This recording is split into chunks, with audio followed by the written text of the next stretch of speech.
3,500 miles of racing has set the stage for tonight. Across these 4.5 months, 4 drivers have distinguished themselves as the cream of the crop, and with nothing to separate them as we head into our season finale, it all comes down to this: winner take all. Welcome to the RPS Marketing 225, the 19th and final round of Season 7 of the BSR AMSOIL Truck Series, and our venue for this final showdown is none other than Chicagoland Speedway. Opened in 2001 and hosted NASCAR throughout the following 2 decades, this mile-and-a-half venue in Joliet, Illinois has some very unique characteristics to set up a fantastic challenge for our field. 18 degrees of banking in the 4 lanes in the high advanced corners is one thing, but it's the straightaways that really define this place.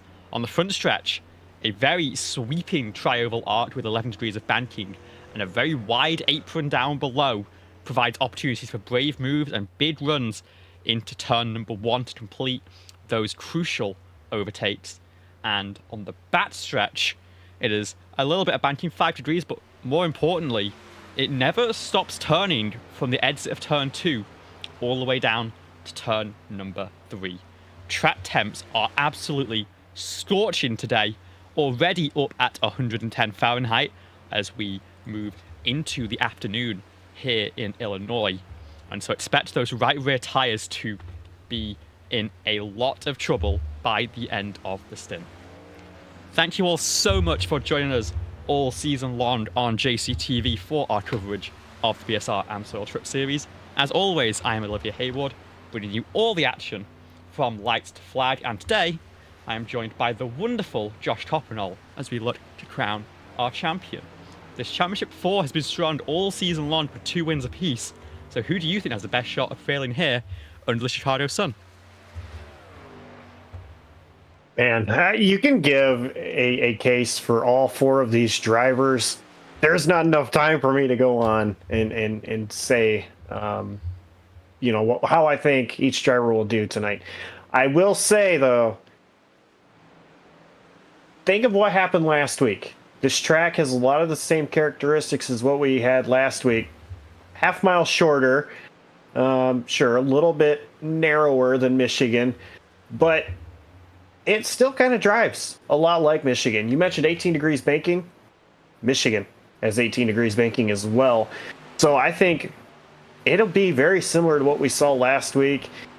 High track temp, you mentioned, and it's going to be really exciting. And 3 of our 4 are the first 3 in practice times. I really don't know who I should say, in my opinion, has the best shot. All 4 of them are great. They've all had a strong season. And unfortunately, only one of them gets to be called champion. Yeah, it is a brutal system, of course. Our playoff system cut the field down to 10 with 7 races to go. We then trimmed it down all the way to 4 for our final 3 rounds, but a little bit out of schedule and unplanned. Those first 2 races left every single driver still sat within a point of each other heading into tonight. To make the job easier for us and at the agreement of all 4 of our championship contenders, it is going to be a straight shootout for the title. Whoever finishes these 150 laps plus overtime, if applicable, as the lead of those red and blue highlighted drivers on the left-hand side will be your BSR AMSOIL Truck Series Season 7 champion. And at the top of the board right now, it is Tristan Maher, who, let's not forget, is just coming off that race win last week at Michigan.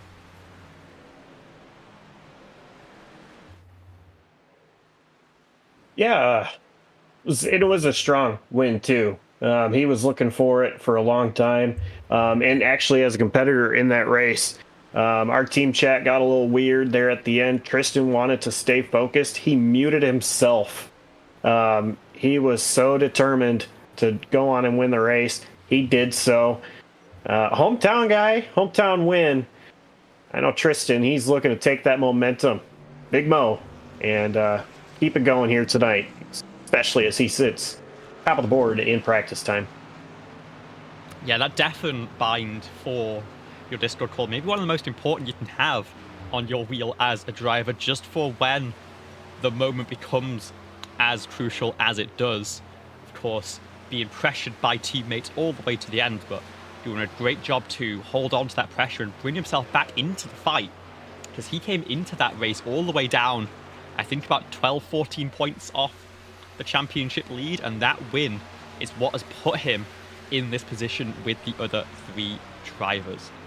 Alex Kerfen sits just a couple of hundredths behind. Kerfen has had a very strong season indeed, but hasn't actually found a race win since all the way back in New Hampshire in February. He's been putting on some very, very solid results since, but needs to find that sort of killer instinct in the final round to overhaul Tristan as well as Jonathan Jordensmeyer and Rivers Jones, who has been dominant all season long, but it's been making a little bit of a habit of showing up late in practice and is going to have to use that first stage as a little bit of a warm-up session if he wants to work his way at the front of the field. Checker flag flies in our final practice, and it is Tristan Maher who leads the way ahead of Alex Kerfen in the 17 and the 32 Chevrolets at the top of the board. But it all comes down to what happens over the next 3 miles. Qualifying right on the way here for the RPS Martin in 225.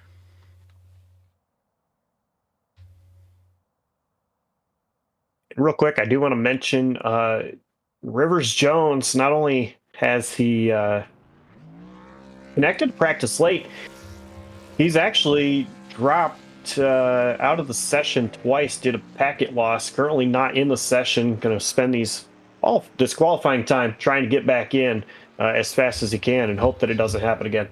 Oh, goodness. So, some technical problems already on the number 18 truck. Hopefully he can get those all sorted and get on to this qualifying run. But Tristan Maher is going to be our first driver to follow along with.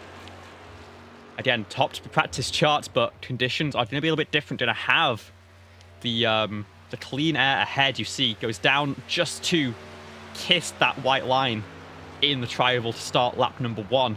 It's going to hand all the way on the fence on this opening lap. I'm not sure whether this is just to build up for the second attempt or whether this is his strategy for the 1 lap pace. Highlines can often carry a little bit more speed in these conditions, but can wreak absolute havoc on the tyres. So maybe Tristan thinks he can get these to work for just 1.5 miles and then down.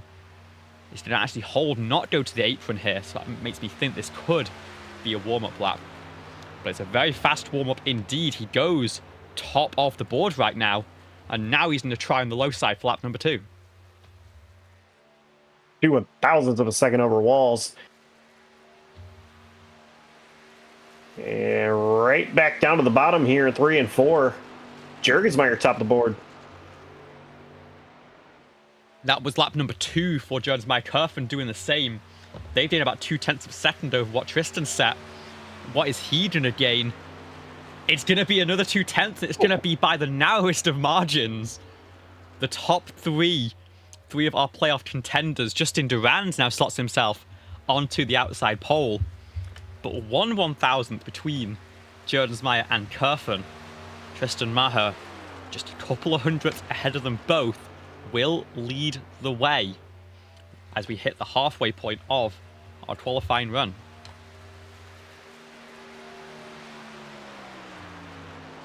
Scott hops up into 7th place in the number 59 Ford F-150. Great work from him. We'll follow with Stephen Maggio, who's on an outlap here.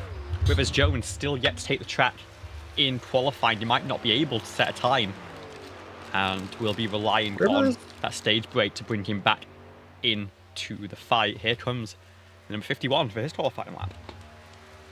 And Rivers is still not connected to the session.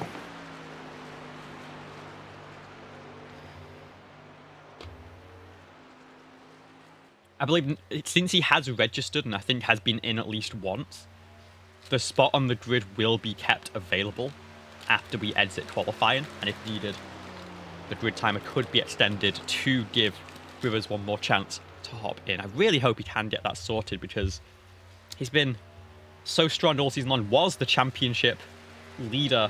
He won the regular season title and was the top of the table at the end of the round of 10. And so definitely a worthy competition for this championship fight. And I really hope he's able to actually take that opportunity. Got a minute and change for him to get back in here.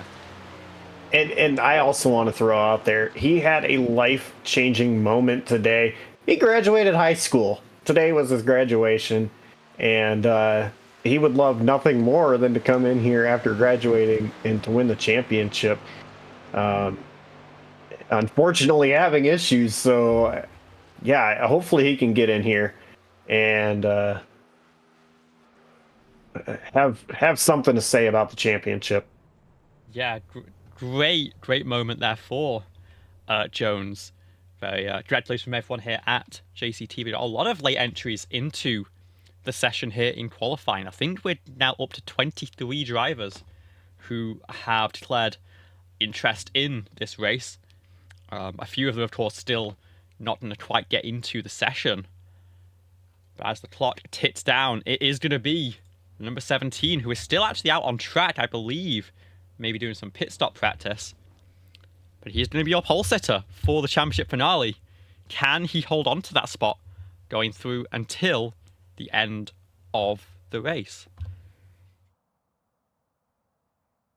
Tell you, as the team owner, I hope so. But all 4 of these drivers are going to be really good.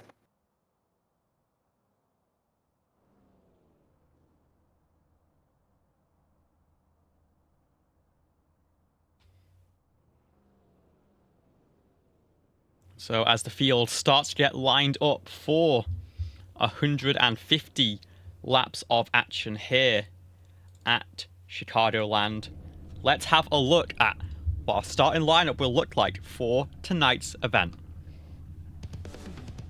It will be Tristan Maher coming off that win last week at the home track of Michigan. Lines up on the pole position with Radius Racing's Justin Durand lining up alongside. Second row will be 2 Championship 4 drivers as well. Jonathan Jordensmeyer on the inside with Alex Kerfen lined up to the outside. Then it will be Michael Kruger and Alonso Chicano who line up 5th and 6th. A lot of teammate support there for our championship runners. We'll see how that plays as we get into the race. Jamie Wright and Philip Scott will line up 7th and 8th with Stephen Maggio and Zach Probst lining up 9th and 10th. It'll be Cody McCorkle and Levi Poland on the 6th row of tonight's grid, with Bailey Thompson and Cameron Caldwell lining up behind. Michael Walls and Gabe Tazzola will line up 15th and 16th, with Fidel Fabian and William Kemp, your final qualifying drivers for tonight's race. Behind them, 5 drivers who were not able to get lap times on the board. We've got Justin Rort, David Durand, Rivers Jones, who we hope can get out for the start of this one, and then Brett Bennett and Stephen Thornton, your 23 cars for tonight's finale.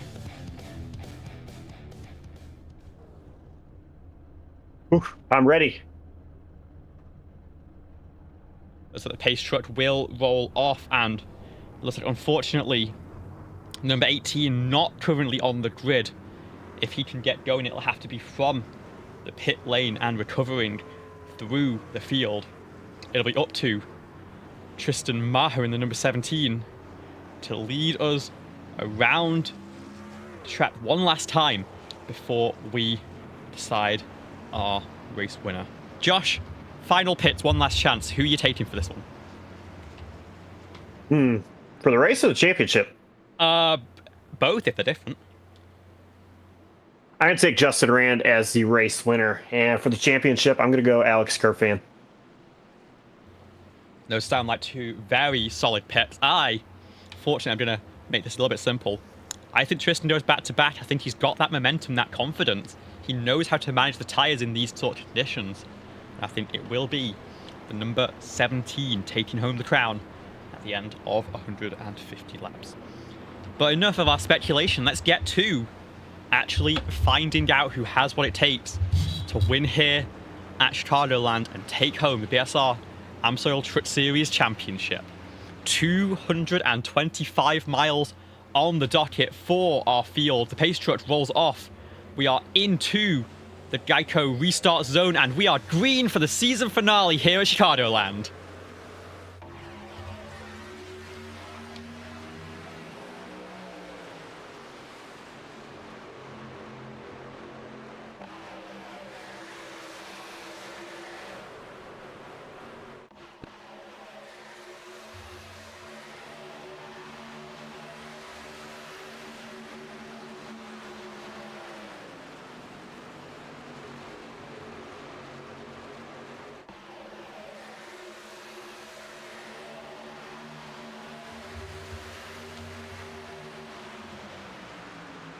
Tristan with a great getaway will hold on to the race lead. Durand holds on behind. Alex Kerfman did tap the wall there, just gently out of turn number 4, but now has the run on that high side.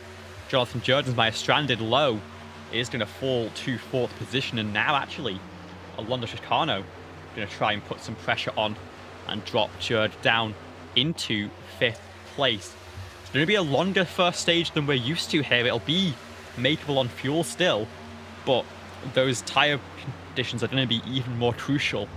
And so playing the long game here before we get to lap 37 is going to be very important for these drivers. Yeah, and I don't expect a whole lot of cautions in today's race either. So I think saving tires is the name of the game here that you want to have. And, you know, for Tristan Maher, right now his competition is 3rd and 5th. I think he's in the best position to save tires right from the get-go.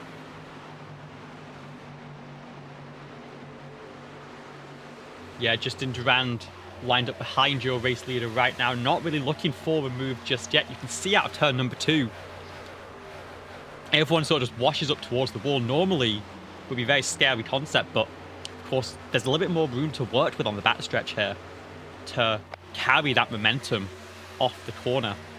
And then looks like we have our first drivers looking down towards that apron.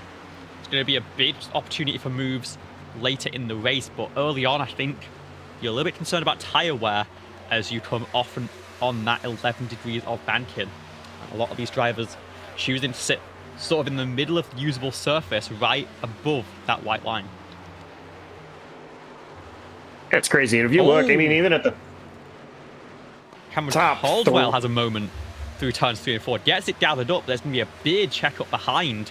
We're 4-5 wide as Caldwell recovers. He's now down to 18th place. But of course, all this in the rearview mirror of our championship drivers right now.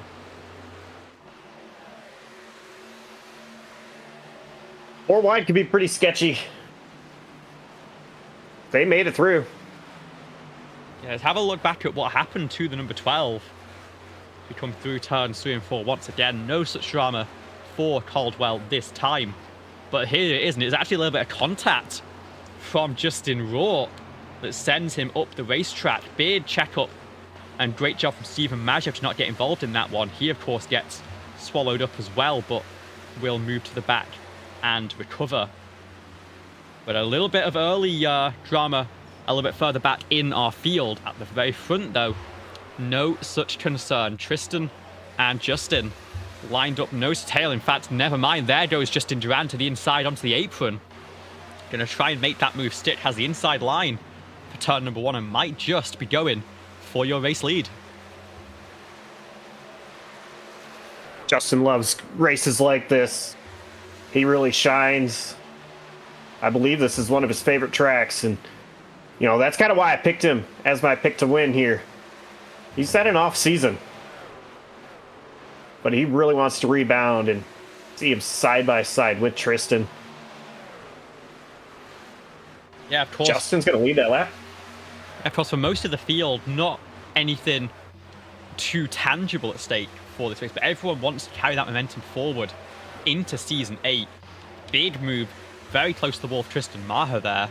And Justin Durand, what a slingshot this would be into the following season, and to punch one final stamp on Season 7 with a victory here at Chicagoland. And of course there are a couple of rumours flying around that this may be a track that we see more of in the near future, with potentially a return for the NASCAR series in real life.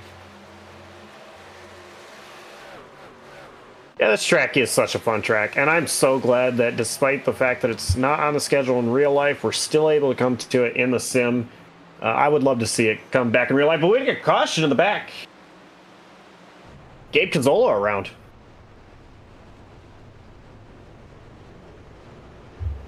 Stephen Thornton also there behind. I think may have just come to a stop to avoid what had happened there. Let's have a look at what it is that has brought us onto our first caution of tonight's race. We're following with the 95 right now. And that is, I believe, William Kempf. And it's a little bit loose, I think, off the corner for Gabe Cazzola. He slides around. William Kempf also going to do some drifting in the backstretch grass. Both drivers keeping it under control, but I think a little bit loose for the 95 off the corner is going to send us into a pretty calm incident, but it is going to be our first caution of tonight, and that of course will mean we come to our first restart. Will anyone make the move down to pit lane? Yes, they will, and one of those drivers is going to be Alex Kerfen in the number 30. He's going to run down pit lane. He'd assume pick up some tyres for the trouble, but he's going to do a top 5 track position, and most of the field not going to follow the number 30 here. I'm confused about this strategy call. Last time I saw something like this happen, I was confused as well, and then I checked midway through the race, and it turns out there was no tyre limit for that one. But I doubled and triple checked before this race, and there most definitely are 5 sets of tyres left for our field. And it seems like Alex Kerfen has now just thrown one away after just 10 laps, so looking to take the rest of them the whole way, but of course a longer race distance for tonight as well. He's got more than a typical BSR truck race to go, and he's only got 4 sets to do it with, including the one that is now fitted to that number 30 Chevrolet.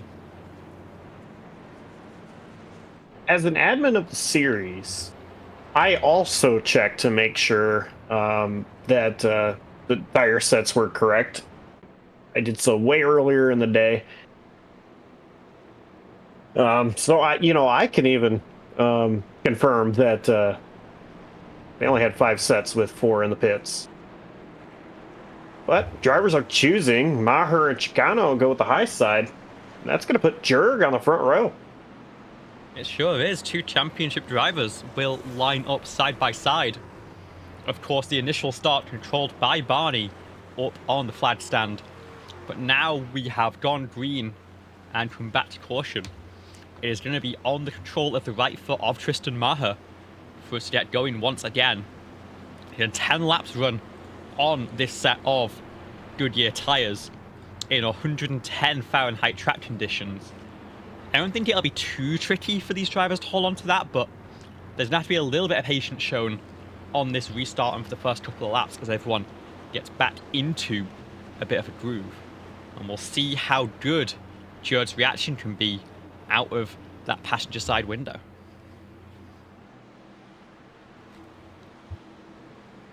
It'll be interesting. I think the top is the dominant line really to get going here. It's going to be hard pass on the bottom.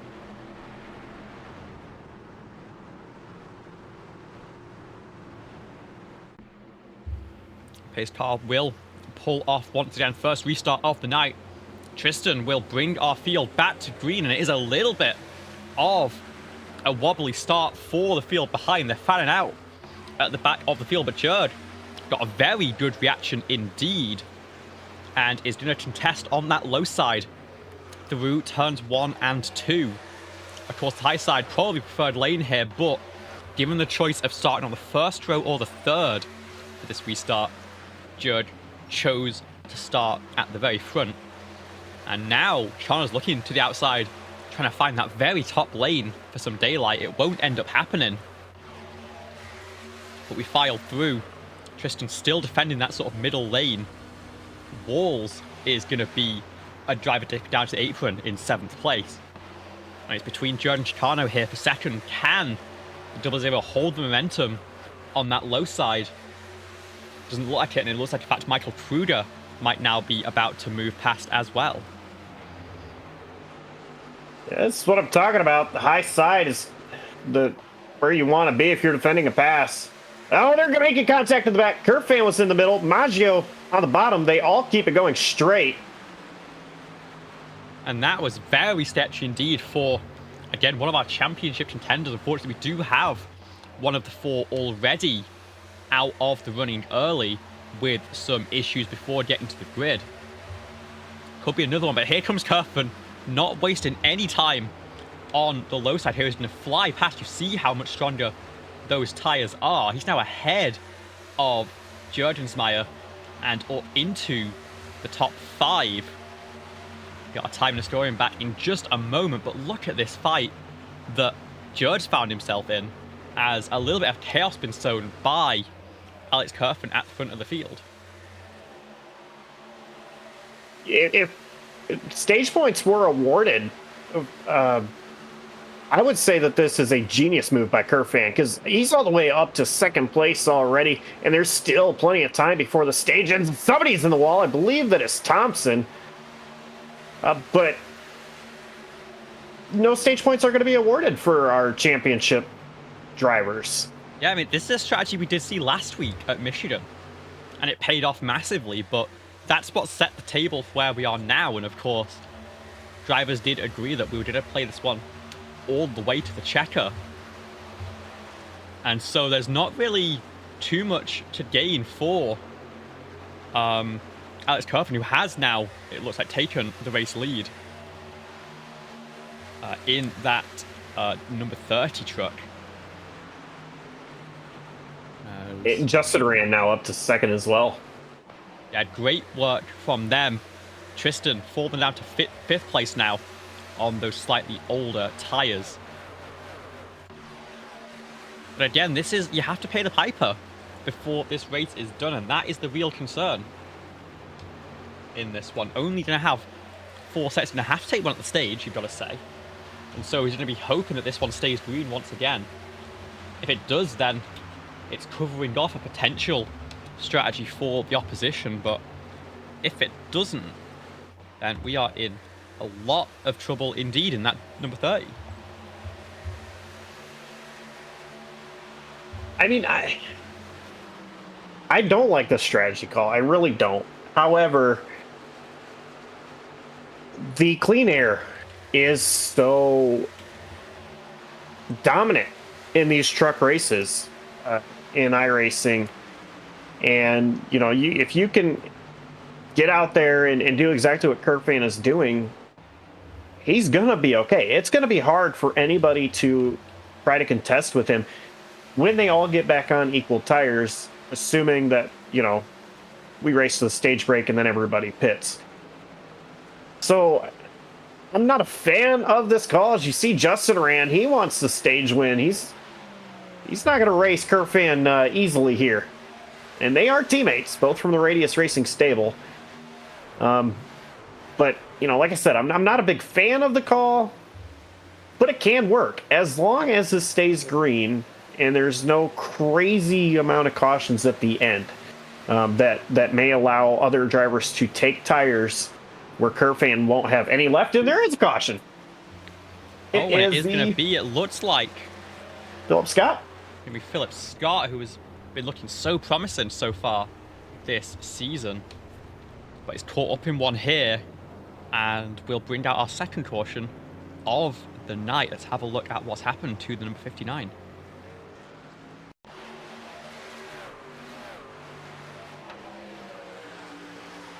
Oh, walked up the track and wasn't clear to the number 95, who has been through the wars, you've got to say, in this one. Second caution of the evening, second time it's been through contact and a sideways slide for Gabe Cazzola. It looks like, unfortunately, Philip Scott is going to come off worst in that one. Had a big shot to the wall. And we are going to go under caution once again with about 15 laps left in our stage.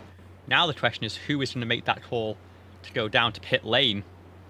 And it looks like Tristan Maher will go. Obviously, Kurfan can't take another set of tyres here. But a lot of the field behind is going to include in his 2 championship rivals. And this could end up flipping the dynamic right back to how it was just a few laps ago in the opposite direction. Okay, now if I'm Kurfan, I feel a little bit better, knowing that Maher and Jurgensmeyer are down pit road. Assuming they take 4. I assume they will. Right sides are up, both of them. And left side's up. So, Kurfan will be a little bit of a disadvantage right now, but that stage caution is not too far away, Olivia. So, yeah, I feel a lot better if I'm Kurfan. Yeah, it definitely sets you up for the end of the race a lot better. It definitely covers off that drama of potentially being completely stranded with nothing to fight with compared to everyone else. This will guarantee that everyone in the championship fight is on the same footing as we get into stage number 2.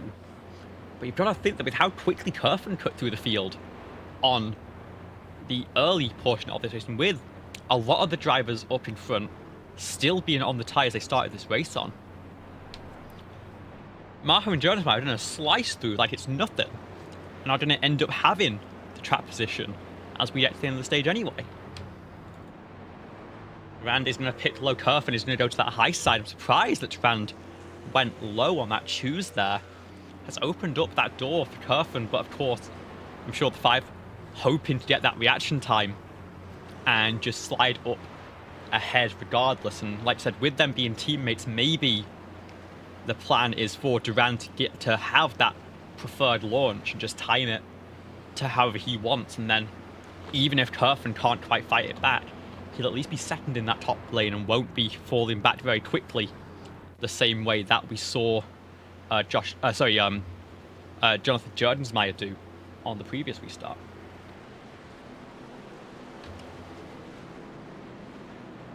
It'd be interesting here. You know, you mentioned with drivers not taking tires. This guy's trying to slice through them. It looks like Justin Roy, who hit as well, just took fuel to top off to the end, or maybe took just the right sides. At the front of the field, though, it's Durand and Alex Kurfan, who's on about 15 lap old tyres. The pace truck will pull off once again. And for the 3rd time tonight, we are back underway here at Chicagoland, and it is a great jump from Justin Durand. He'll be able to clear and start to give that little bit of help to Alex Kurfan. Cameron Caldwell, though, is going to slice through, and he's not to be clear into 2nd place here. Can he move up the track and cover it off? Yes, he can. Looking further back, of course, Tristan Maher sends it 3 wide with Levi Poland, and that is Zach Prost. And you see Judd seeing that lane on the low side, trying to follow through, not leave any time for the drivers. They are nearly 4 wide behind as Judd goes to the apron. And this is the risk, to be fair, when you put yourself back in the pack and give yourself the task of charging through. You've got to make sure you don't get caught up in anything as you get back to the sharp end of the field. Tristan already now up to 9th. Jurgensmeyer up to 13th place. But it's been very tricky moves, 3 wides and a bobble just on the 2 trucks further up. They get scared by that call. Could very easily put you out the running if things go wrong. And I won't say who, but some of these guys scare me. So, you know, being a competitor in a situation like this, if I'm Maher or Jurgensmeyer, you know, you've got to just stay focused. Don't think about who you're racing or trying to pass. Just get it done, get it over with, and continue to focus on getting up to the front. And as Maher got around Thompson and Kruder, there's a little bit of contact off turn 2 between the both of them. Luckily stayed up against the wall, but it was a very tricky moment. We're now in the final 10 laps of this opening stage. Tristan is now right on the back of Alex Kurfan, has cut through that pack completely. Jordensmeyer is going to follow as well. So it looks like they are going to be sat at the front of the field here at the end of the stage. Again, all of our championship drivers have taken one set of tyres. Some of our field still on their starting set, so we'll have a little bit more to work with as we get into the rest of tonight's action.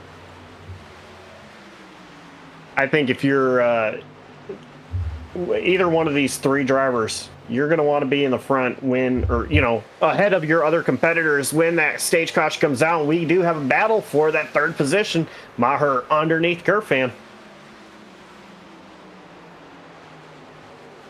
He's got it complete. And able to hold on. Yeah, but now, of course, Cameron Caldwell right ahead. Very close racing here. He's going to duck to the inside. Kerfan going to try and follow that line as well, but it's going to sort of wash up the racetrack in that dirty air and has to slot in behind. Now Kerfan has Jonathan Jordensmeyer in the rearview mirror. Never mind, out of the driver's side window and now out of the windscreen. Aggressive move from the 00, using those fresh tyres as Tristan Maher does very much the same at the front of the field. And the number 17 gets back to where he started and retakes the race lead. And Jurgen's gotten past Kerfan as well. Oh, Duran just got the wall. Oh. Off turn number 2. Truck looks to be mostly in one piece on that number 5, it seems like, but we'll have to see whether the handling quite works the same way. As he puts pressure on David just ahead. Both drivers in the top 5, great run for them so far tonight. Caution. And caution is out a little bit further back, and it is going to be looks like Bailey Thompson stranded sideways in the front stretch. Ooh. And this could be the end of our stage. If not, it's going to be very close to it. And here's the replay, side by side with Michael Kruger. They've already had contact early on in this run. And coming off turn number 4, Thompson tries to pinch, nearly goes over as Kruger washes up the racetrack.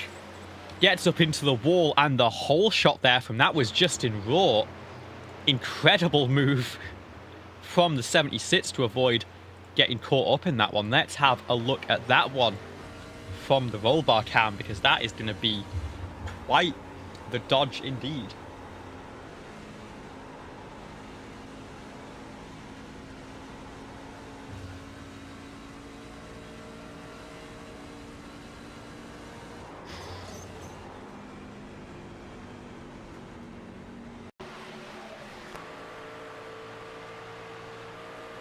My goodness. Great work from the 76 there to keep it in one piece. Here comes the field. Do we know if this has been called as the stage, or are people just taking it to flip the opportunity while they have the chance? Yeah, I can confirm this is not the stage, so we still are going to be racing back to the stage. Looks like it'll be a one-lap shootout. My goodness. Alex Kerfan's gotten out of there, does not want to be a part of that. He's down on pit road for his second set. And I like this, because this will allow him to be ahead of Maher and Jurgensmeyer. Remember, points don't matter. So it's not like Maher is going to try to get a buffer on Kerfan. And it's same with Jurgensmeyer. You know, the points are not going to be awarded for our 3 championship drivers.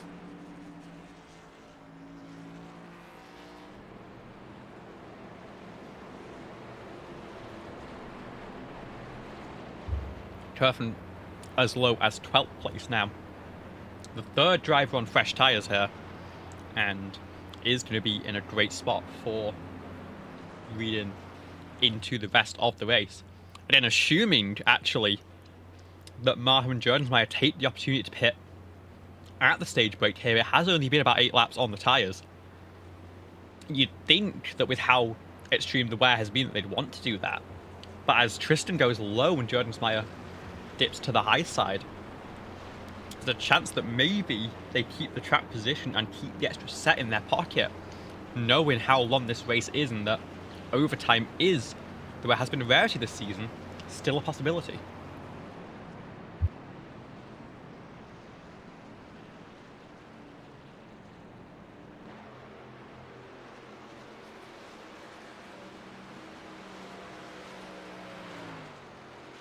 Well, the word is that it's 2 laps to go for the stage. Yeah, of course, 1/4 race distance, the mark here. That'd be 37.5 laps. That doesn't really work for time and scoring, so we stretch it to 38. It means it'll be 3 miles from when the green flag flies until we hit a caution once again.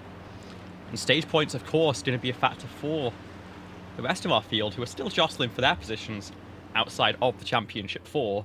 But right now it is Tristan Maher and Jonathan Jordensmeyer fighting for the track position as we head into the latter stage of today's race. It's a great jump from Tristan, and Jamie Wright is going to follow. Is going to take that second place as Jordensmeyer just doesn't quite get the getaway that he would have wanted. Is now under pressure from David Durand and Fidel Fabian behind.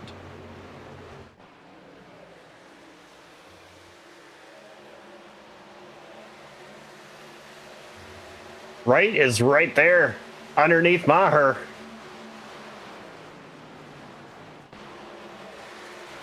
And then has that low side. It's difficult to carry the momentum.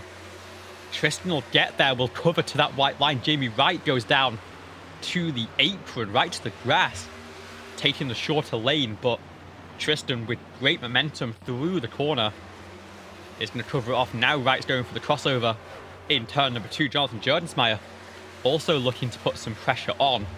Alex Kerfen has really not made any progress in this run. I think maybe just sitting back and keeping the tyres underneath. It is going to be, as we come through, Tristan Maher taking the stage win.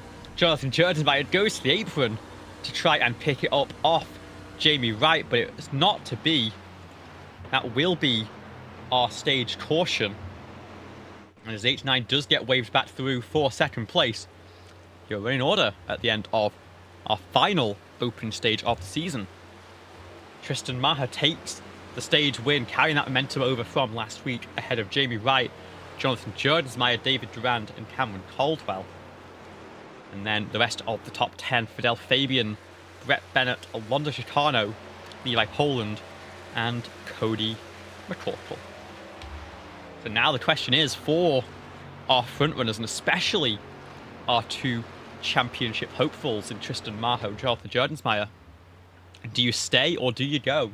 Here on pit lane, do you take what is going to be your 3rd set of tyres, I believe, for this race? Or are you going to hang on and keep on this 2nd set for a little while longer?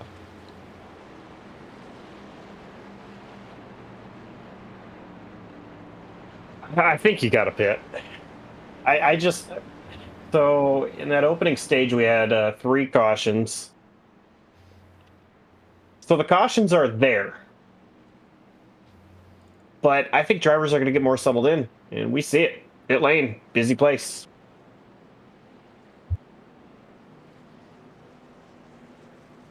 Yeah, I think that caution actually came at a really awkward time, that second caution of the stage for our 2 front runners, being forced to take that set of tyres in the middle and now sort of needing to again. Alex Kerfen actually comes back down pit lane here.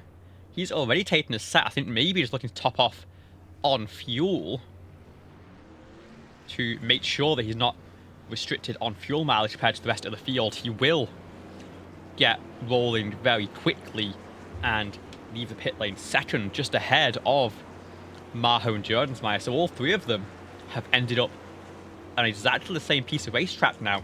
Kerfen opting to top off has kept him without too much of a gap to the cars behind.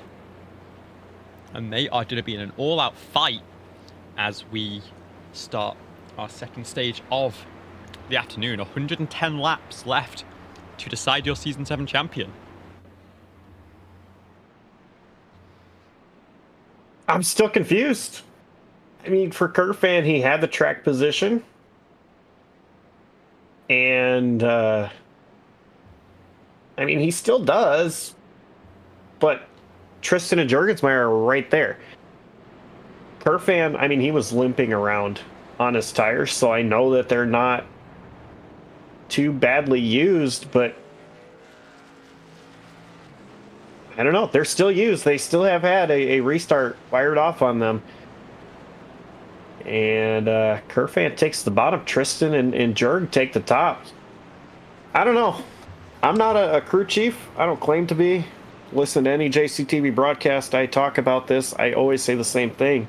I'm still not a crew chief, but I don't know. I'm not so sure. I really like this call. Yeah, I think if this was a standard 200-mile race, then that top-off could have been crucial for guaranteeing that you can make it from the stage on one more stop to the end. But with the additional distance for the season finale, that's never going to be possible to make it one stop from here to the end, regardless of if you have a full tank out of pit lane. So I'm not sure that it's really gained anything for Kerfen. And all it's doing is put him right back into the firing line with the rest of the field. They're running 8th, 9th, and 10th as we get going for our second stage tonight. It's Cameron Caldwell this time who brings the field back to green. As we get going, already it's going to be Lana Chicano looking to make it a 3-wide move up top. Caldwell, Maggio, and Bennett all streak through on the low side there. But further back, still stranded side by side, and Alex Kerfen struggling to find anything there as he's going to be stuck on that bottom lane. And here comes Tristan Maher to try and sweep around the outside and take what is the effective championship lead.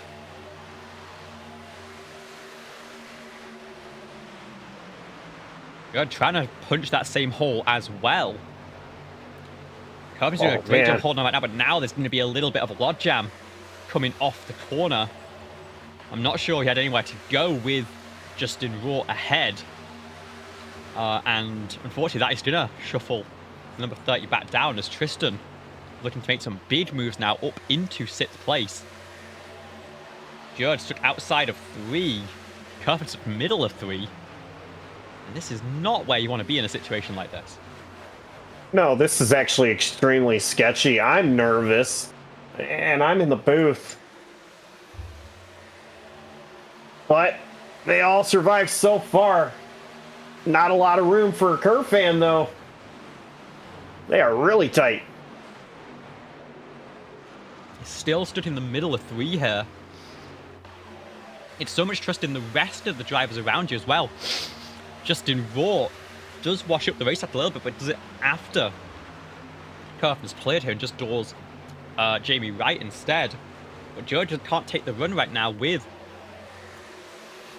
I think it was Zach Probst covering it off. Got that 62 ahead, just not leaving any opportunity. Now he's got to send it in the middle of 3 once again. And try and not get caught up by the number 2. They're going to fly through at the front of the field meanwhile. It's side by side for the race lead between Bennett and Caldwell. Brett Bennett, no wins here in BSR. He would love to get one.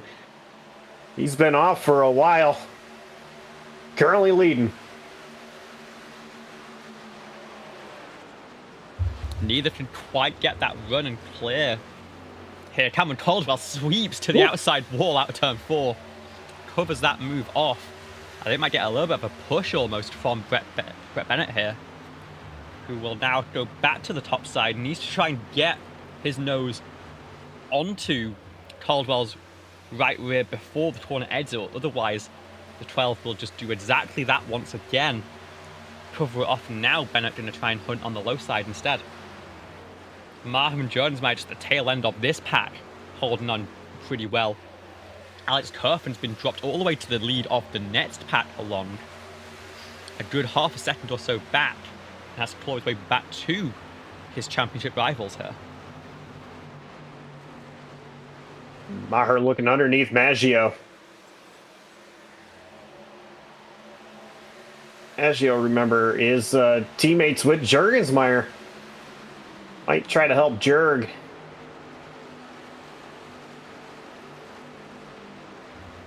So much good racing going on up front, though.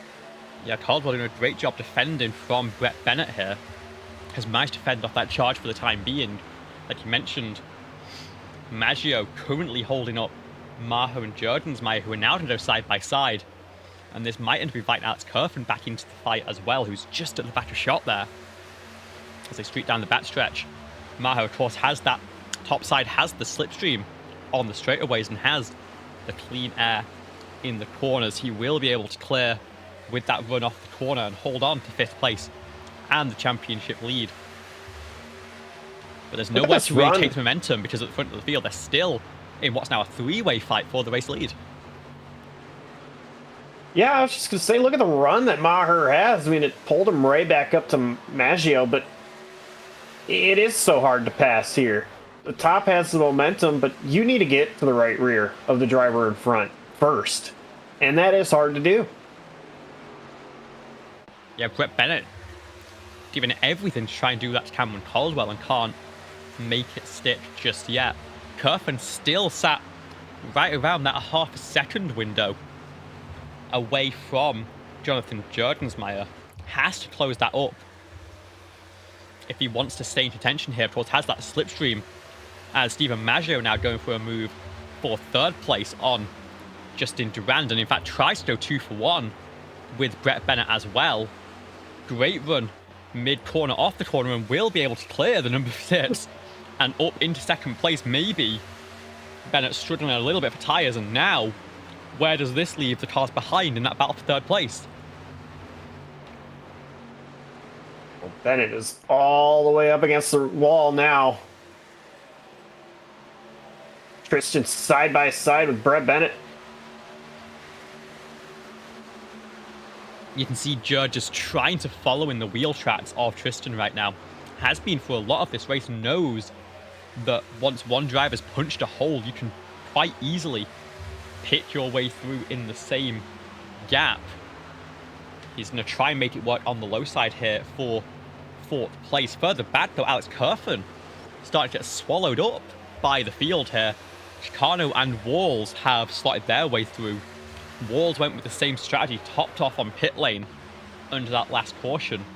But Alonso Chicano and now Cody McCorkle on those couple of lap pressure tyres, and this might be where that extra heat cycle of that restart could start to hurt for the number 30. I'll point out, Maher has gotten around Brett Bennett, and it looks like Jurg will be able to do the same. So they're continuing to distance themselves over Kerfan. And Steven Maggio with a great run off turn 4. Caldwell getting a little bit loose with a tap from Justin Durand. This is going to let the number 51 run away, but Tristan Maher does not want to be sat behind that little fight any longer than necessary. He's going to go to the low side and to try and clear the both of them.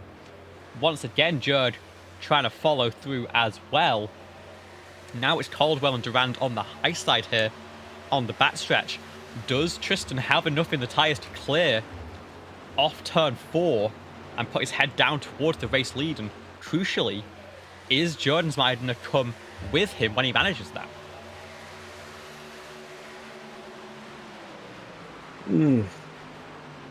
It is just so tight right here. These guys racing.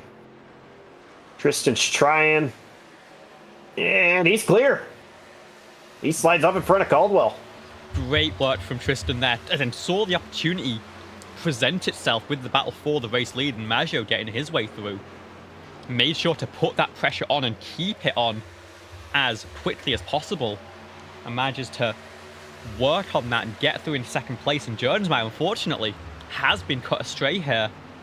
He wanted to follow right behind Tristan, but of course 17 did not want that. Now Judge took 3 wide between these two, or underneath these two. Can't carry the momentum off the corner. It's going to have to slot in back to 5th place, and it's going to see Tristan start to run away in the distance here as Caldwell up against the wall, starting to struggle. You can see how unstable these trucks are now as the tyres continue to wear on this surface. This actually is going to allow Chicano to battle with Jurgensmeyer. Lots of Chicano entering the picture with, I believe that's Kruger behind him. Yeah, and Justin Durand is going to move up to the high side, not wanting to leave any more room for the 00 to shoot around the outside, and that did give Chicano a good chance. Joe getting a little bit checked up. Chicano has the nose ahead as we come across the line. Is going to just have to send it into turn 1 and try and clear here. But has a very good shot to dirty. Yeah, it's fed from the trucks behind. No, what a run from Jordensmeyer mid-corner. Chicano can't stick it instead. Michael Kruger flies through and grabs the spot from the 25. And Judd can breathe just a little bit easier now for the time being. Although Caldwell and Durand still not being very friendly to each other up the road. And Judd still has to work out how to manage this little problem ahead. Meanwhile, Tristan to the inside of Steven Maggio for the race lead. Maggio, it looks to have the momentum on the outside line. Tristan going to start to fade again on the back stretch. But still has the nose. They're going to keep fighting into turn 3. And these guys are so far ahead of Justin Durand that they can battle a little bit. It won't bring the 5 to him just yet, but you know, Maher, he wants to get that lead, that clean air, and start running away with it pretty quickly. Yeah, you do not want to be in the spot that Judd's in right now. Durand did clear, but now Kruger has cut through, jumped to both of them. Caldwell definitely fading on those tires right now. Judd has to work out what is the way to get this done as efficiently as possible. Going to try and get the run here through turns 3 and 4. Isn't going to be clear off the corner. Has the option to go down to the apron, is going to do so. And we'll look to try and clear into turn number 1, but can't do it. Has to fight it again through the corner. And we saw from Judd against Kruger what you can do on that high side. In this case, it won't be done. Caldwell with nothing left to fight for. Judd finally up into 5th place, but is now a 2.5 seconds away from Tristan. Caldwell's not done. The 2 cars ahead aren't done fighting either. This is a nightmare scenario for Jordensmeyer, and for Alex Kerfen, even worse, because he's now fallen all the way back down to 16th place on those slightly older tyres.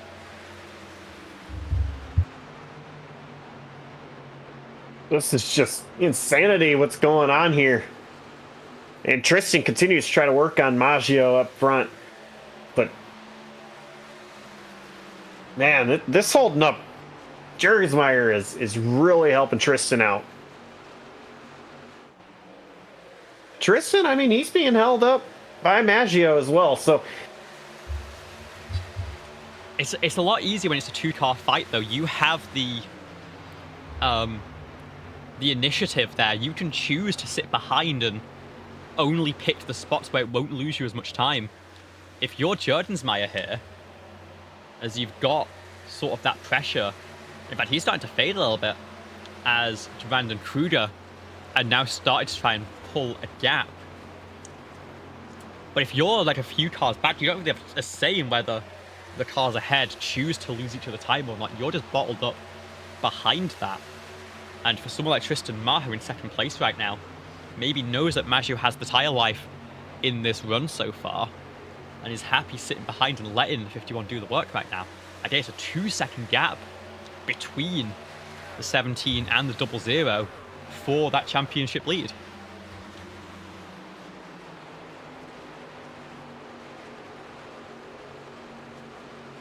You know, if you're Tristan, you just want this thing to stay green till the end. We will have these guys do need to pit one more time. I think 2 more times by my best estimate. The fuel save will be very tricky from here. And in fact, the window might not be too far from opening at this point. I'd say maybe by about lap 80, some drivers might be taking that look down to take their next set of tyres.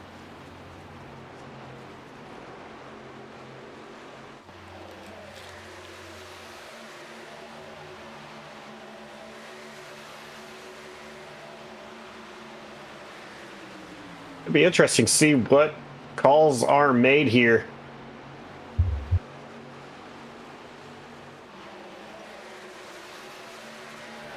Tristan and Steve and Maggio got a lap car trying to pass them that was down in pit road.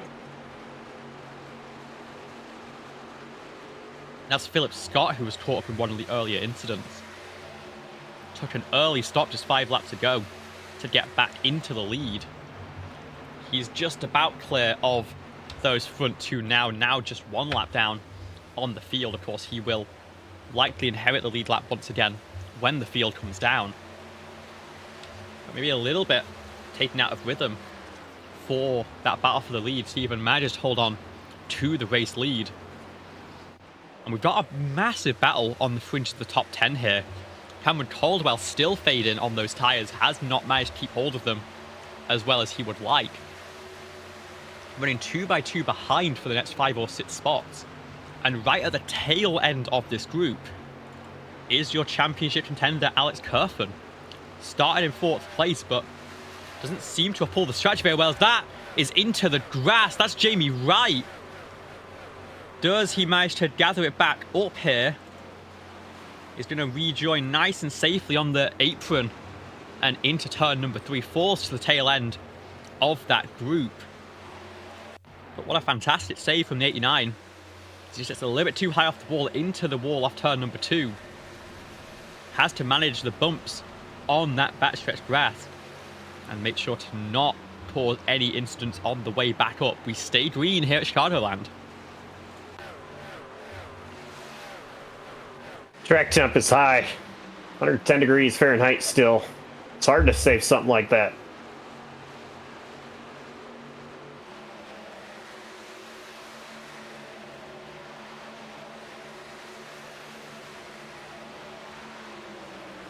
Battle for the lead still going on. Tristan looking underneath Steven Maggio. Ultimately gonna have to tuck back into line.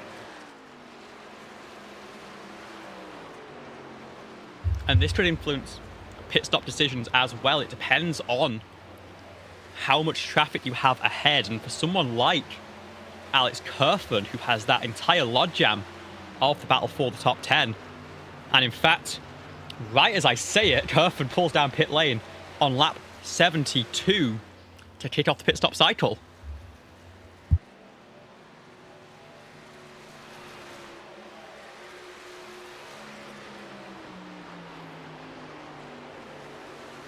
He's going to have to hope that Maher and Jurek don't come anytime soon.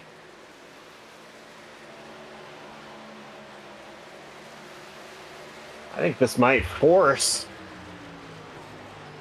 Tristan Maher and Jonathan Jurgensmeyer come down pretty quickly.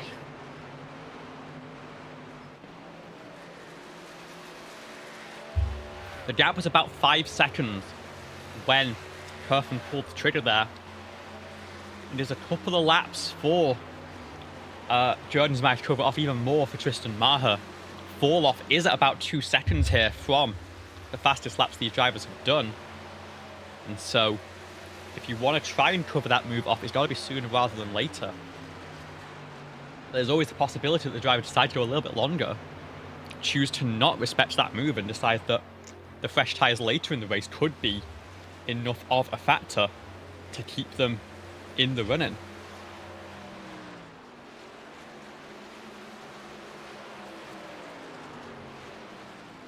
Expect Cameron Caldwell in pit road this time.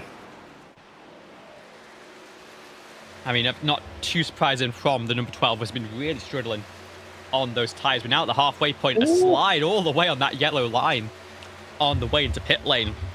it looked very sketchy, but you've got to say that might have been the optimal speed carry on the way in. It always looks on the ragged edge when you've got it just right, and Cameron Caldwell may have done himself quite a favour there by optimising the entry to the very limit. You've got to imagine for our championship runners, they might not want to push it quite so hard. Here comes Jonathan. Notice this is Justin Durand, sorry. He pulls down into pit lane. That promotes Jordan Meyer up into 4th. And I think it's fair to say the pit stop cycle is well and truly kicked off here.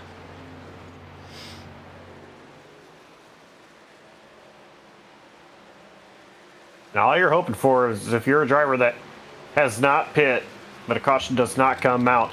Your race leader, Steven Maggio, he just signaled he's pitting. And he is going to.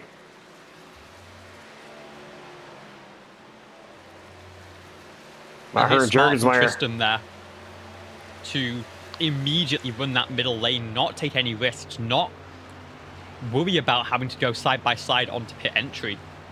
We'll just carry on a little bit longer. You got to imagine Tristan might take the opportunity now, although, of course, has that clean air to work with, so could maybe see the benefit in trying to run a little bit longer. But also, doesn't want to cover off that fairly quickly. He'll stay out one more time. Jordan's Meyer, it looks like, will follow as well. We've got this battle for 4th place. I think 5th place, Justin Rohr, Brett Bennett. And here comes Alex Kerfen on the low side, 1 lap down, looking to race his way back into this one. Kerfen running very quick lap times, a 31.5 last time by. Tristan Maher, 32.9. So it's fair to say that he may inherit the championship lead after those 2 leaders come down pit lane. But for how long will he be able to hold on to it?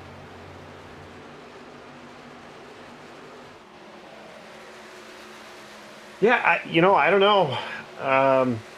First of all, I think right now, Maher and Jurgensmeyer, they've kind of made their bed. And I think the bed is that Jurg's going to go as long as he can. And Maher, he's going to stay out as long as Jurg doesn't pit. I think as soon as Jurg makes the trip down there, Maher will as well the next time around, of course. And this will help Kerfan, sure. But kind of like this ride that Maher and Jurgensmeyer are on. Yeah, and the clean air is so important. Tristan betting on that he can run fairly quickly, is running faster than anyone else on these old tyres right now.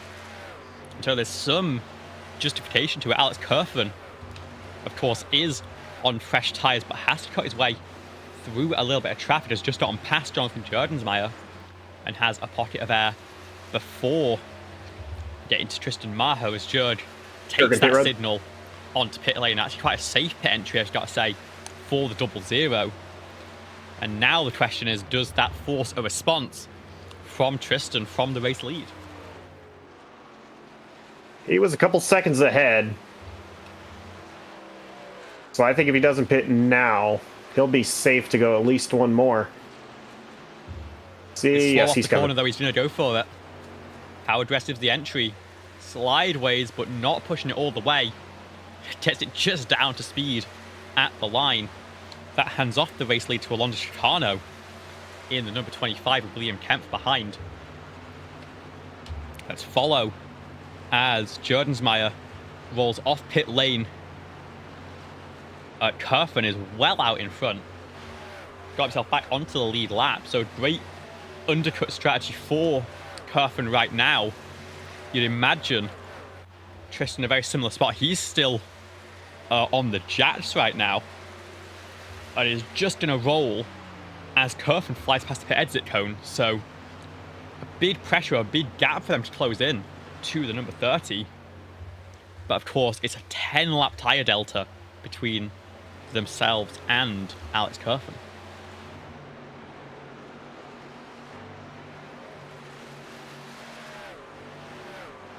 And Maher is way ahead of Jurgensmeyer.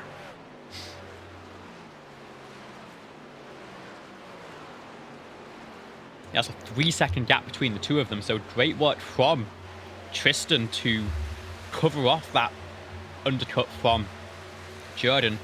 put a little bit more pressure on, I think you've got to say. He's going to cut underneath. That is... I believe that was William Kemp. So actually, yeah, Tristan is now back onto the lead lap, so covers off that danger of a potential caution. Jonathan Jerdensmeyer looking for that as well, as William Kemp pits. Brett Bennett just up the road, and he's not going to get this move done very quickly. Bennett on the high side there. That's Rivers Jones just ahead, who has re-entered the race, will not be in champion contention, but is going to see out the rest of the season with the rest of the field. And Jonathan Jerdensmeyer now back onto the lead lap, has 10 seconds to chase down to Alex Kerf, and Tristan has about 6 to do so. Brett's coming in this time.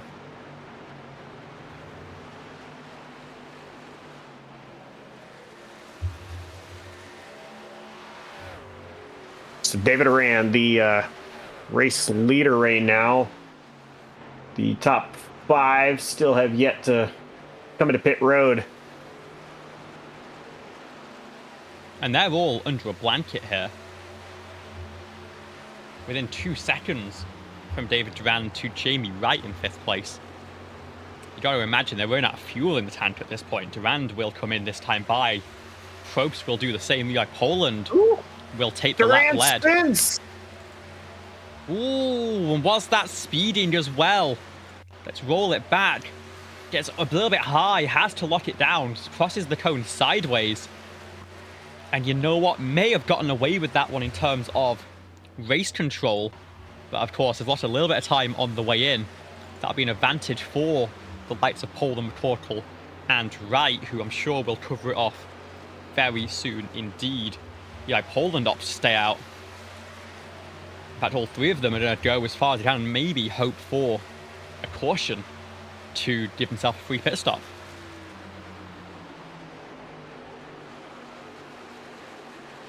This is the battle for 5th place. Stephen Maggio has just cleared. You got Michael Kruger and Justin Durand now passing Alex Kerfen. Those older tyres starting to hurt the number 30 here. And just 2.5 seconds adrift of Alex right now is Tristan Maher in the number 17. Has got Cazzola and Caldwell to work through, but is very much in this pack, and very soon will be in striking distance to retake the championship lead from Alex Kerfen. He's into the top 10. He's just a 1.5 seconds behind now. It's gaining tenths and tenths lap, more than a second last time by, in fact. Those tires, I mean, the difference, I believe you said 10 laps between Kerfan and Maher. And, I mean, that's going to make a world of a difference here.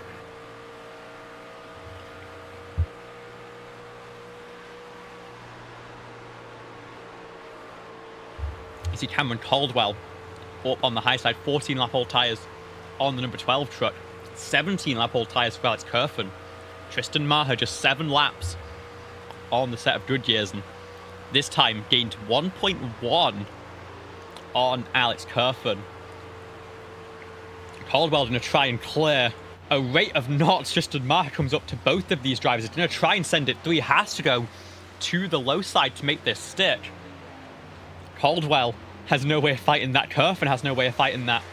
And Tristan Maher back up into the championship lead with much, much fresher tyres. Kerfen had to roll the dice being on the back foot in this one, but it's not paid off just yet, and it is going to be the number 17 who's on his way forward.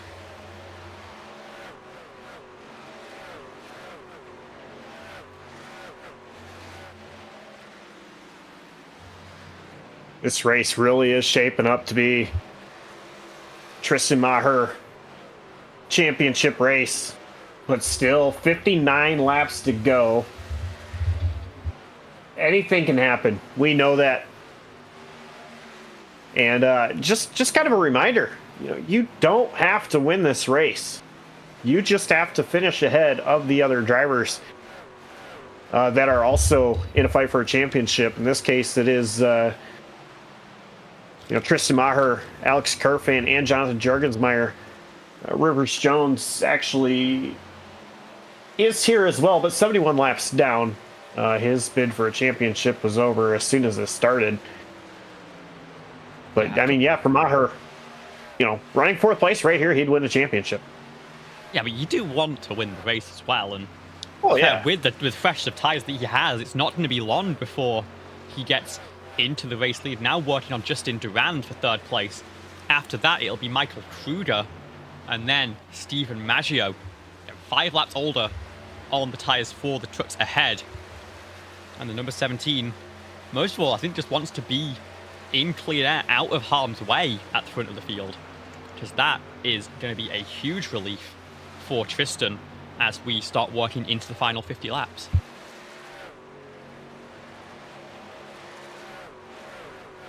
Tristan is absolutely flying as well.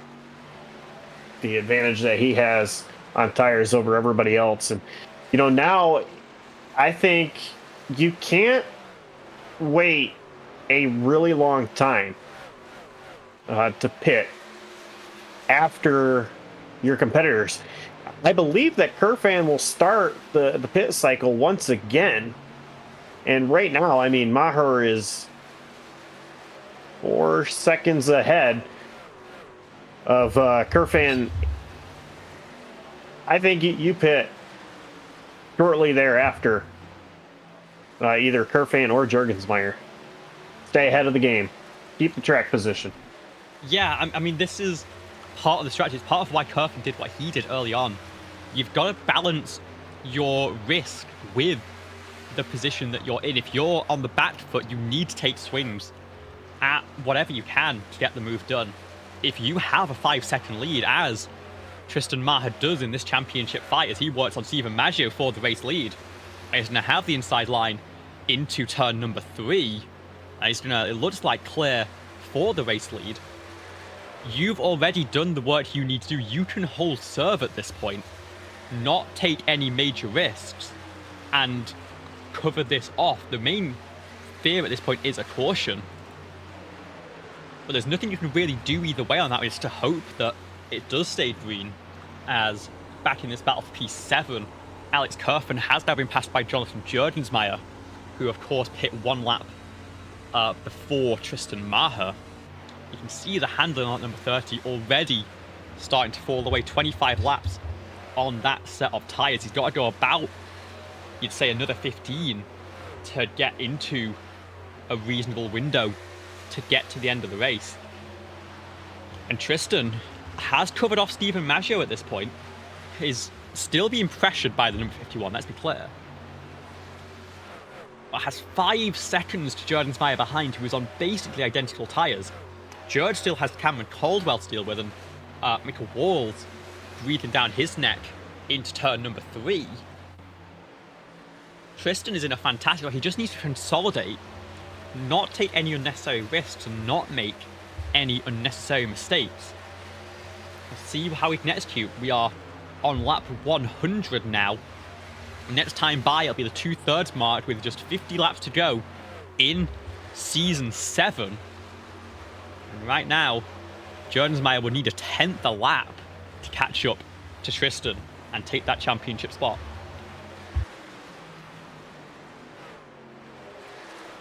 It's still another pit stop, which will be the money stop for these drivers.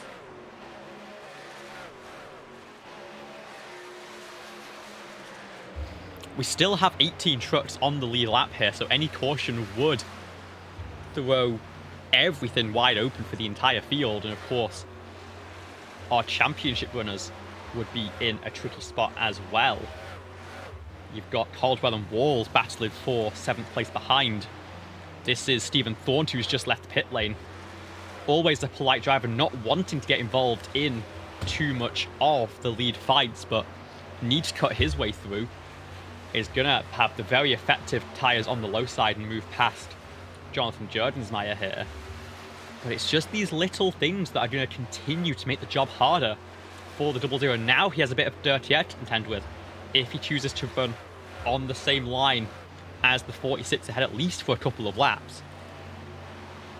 And in this battle for 6th place, talking about how impactful a caution would be at this point, we would now be just about in the window to pit to go to the end of this race. And so it would align all of the strategies at this point. Everyone would come down to pit lane, and Maher would have just a 4-position advantage over Jurg as the pit crews got to work. As any driver who wants it to stay green right now, it is going to be the number 17. And I think if you're Jurg or Kerfen, you would really like a little bit of carnage to give you another shot to deal your way back into this one. For sure. Maher, I know him really well. He's one of my drivers.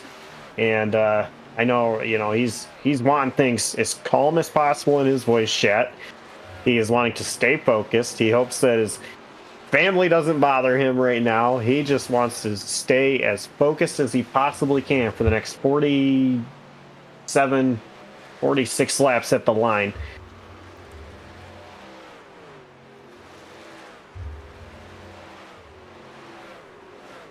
Still finding 32s in that number 17 truck. Only Steven Maggio and Justin Durand able to match that feat right now at the front of the field.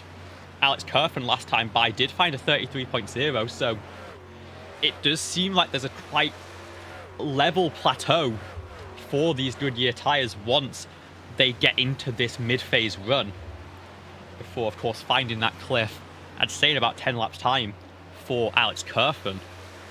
But the work's already been done for Tristan. He's actually back to 32.7 last time by. Tristan is really starting to stretch his line, 6.3 seconds back to Jonathan Jordensmeyer. And now Tristan has a full second back to Steven Maggio, you see here. This is the battle for the win. And Tristan's completely checked out. He's almost out of city limits and into a different postcode. He's trying to drive to the championship and take it back home to Michigan, that's for sure.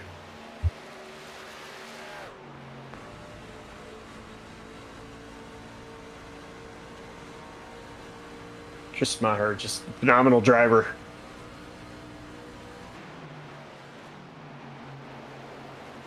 Was able to steal him from Radius Racing.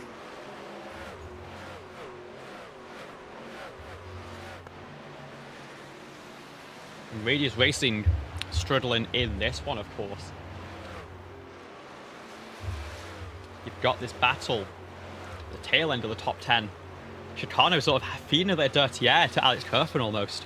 And William Kempf will fly through into P9. Kerfen now 8.5 seconds off your race lead. 35 lap old tyres here. 42 to go. The window starting to open up for Alex Kerfen.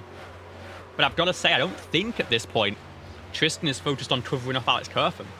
I think, unfortunately, the 30 might be a little bit of a non-factor in this one.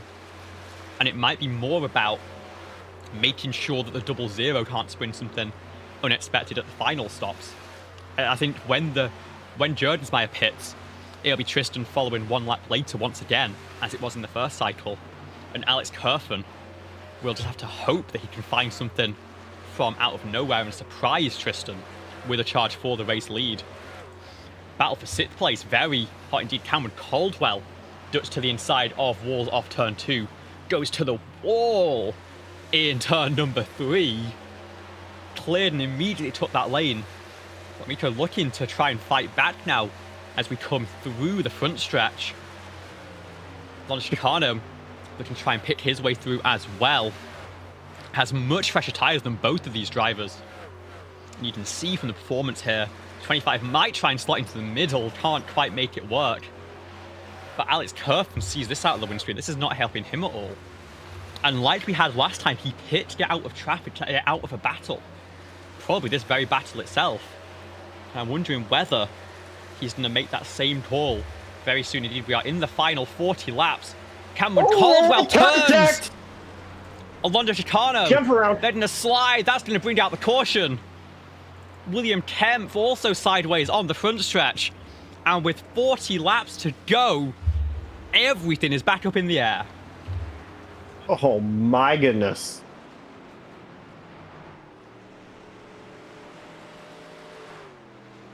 Let's take another look at that one from up in the sky. This is coming through turn 3 here for Cameron Caldwell. See, he doesn't quite get the run. A big run from Kempf off turn 4. Caldwell, to be fair, sees that he's 3 wide, sort of holds that middle lane. But I think Alonso, thinking that Cameron's going to be up, pinned against that white line, just drops down a tiny bit. And goes sideways into the 0-9 of William Kempf. I think both trucks mostly okay. Everyone going to be able to regroup on this one.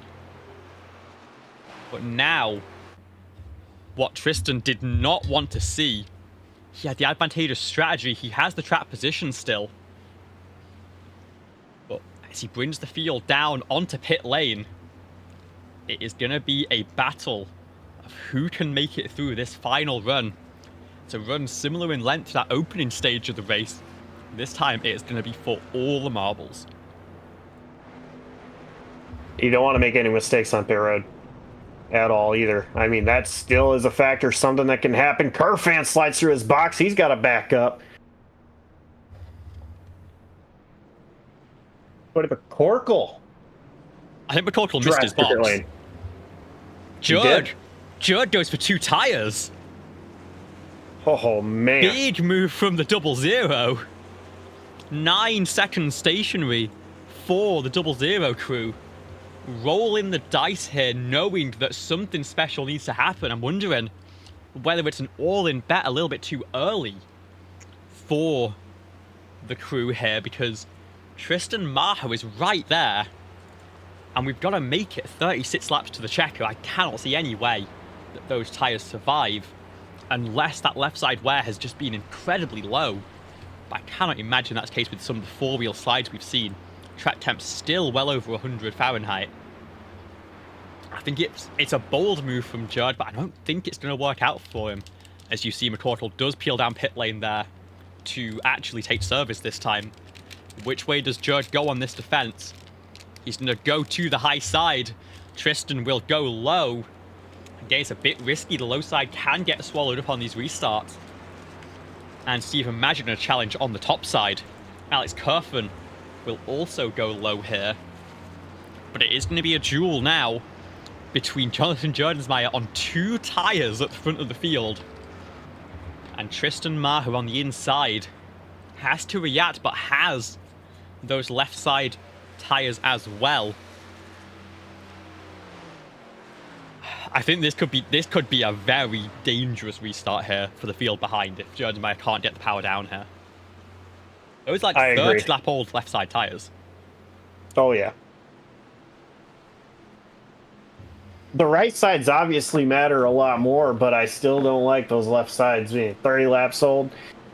I mean, if you're Jordensmeyer, you gotta try something, right? I'm not. But he would have been 5th place on this restart. I think he could have had a chance at fighting this one through on equal footing.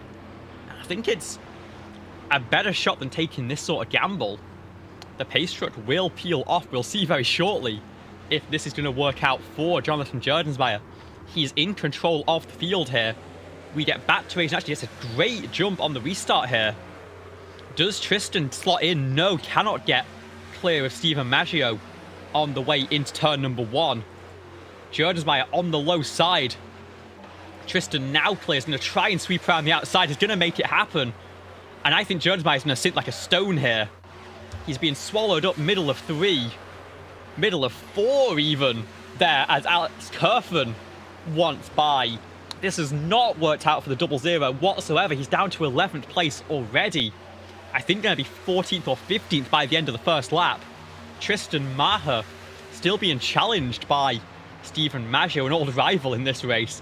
And Walls also looking to get involved. But a great run off the corner for the 17. Maggio might be hassled by Mika Walls here. And I think Michael Kruger as well behind could try and sow a little bit of chaos behind to help his teammate run away in this one. Those matching JCTV trucks looking fantastic in 1st and 4th. Alex Kerfen, who's been on the back foot all the race long, it seems like, is now up into 7th place, within a second of your race leader, but has all sorts of traffic to contend with here, as Justin Durand moves up to the wall, is going to cover off, and Justin Rourke going to put that pressure on the low side. Kerfen now goes low, tries to slot in behind or underneath the number 5. Is going to clear off the corner. So Kerfen's found some confidence in that truck up into 6th place. One Drive has even more confidence though. Tristan Maher, back-to-back purple laps here. 31.1 last time by. Jamie Wright now improves to a 31.0. And those were those drivers to try and put that pressure on. Fastest laps of the race. 31.125 was Tristan's fastest lap of the race. Jamie Wright with the fastest lap overall. The 31.0 that time by. But remember, Tristan's doing this in clean air. Doesn't have any draft to help out. And he's putting pressure on. In fact, now he's got to deal with Stephen Maggi, who did find a huge chunk of draft. And in fact, Tristan's getting a little bit shuffled here.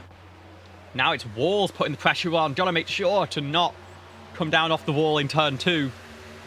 The 7 going to pinch into turn number 3. Maggio moves low, gives the lane for Tristan to maybe work with. He's going to slot in behind them both. Is this a calculated move? Does he think that he needs to preserve the tyres more? Or is he maybe using them up a bit too much on those fastest lap times early? Side by side for 4th place now. Kruger and Caldwell forming a little bit of a roadblock towards Alex Kerfen, who's half a second back. This is exactly what Tristan wants to see in the rearview mirror. Got swallowed up by Maggio and Walls, who are now going to go side by side themselves, as the 7 will clear for the race lead. If the cars behind are fighting each other, they're not going to start fighting you, is the hope. And Maher, who said did want the race win, I'd say had the race win before that caution. Now rolling in 3rd place, it'd still be enough, as Cameron Caldwell now pushing in this run as well. I think Tristan going to a conserve mode here. Sees Kerfen 1 second behind and has decided that he doesn't need to race any of these drivers right now. He can pit them off at the end of the race if he has the tyres left over. He just wants to hold that delta to Alex Kerfen behind and not worry about anything at all. Update, by the way, on Jonathan Jordensmeyer running a 1.5 seconds slower.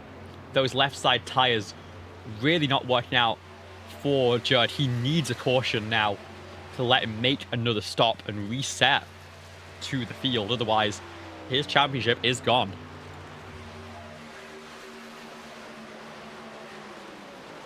And, yeah, I mean, he is way behind anybody else in this race, is Jonathan Jurgensmeyer.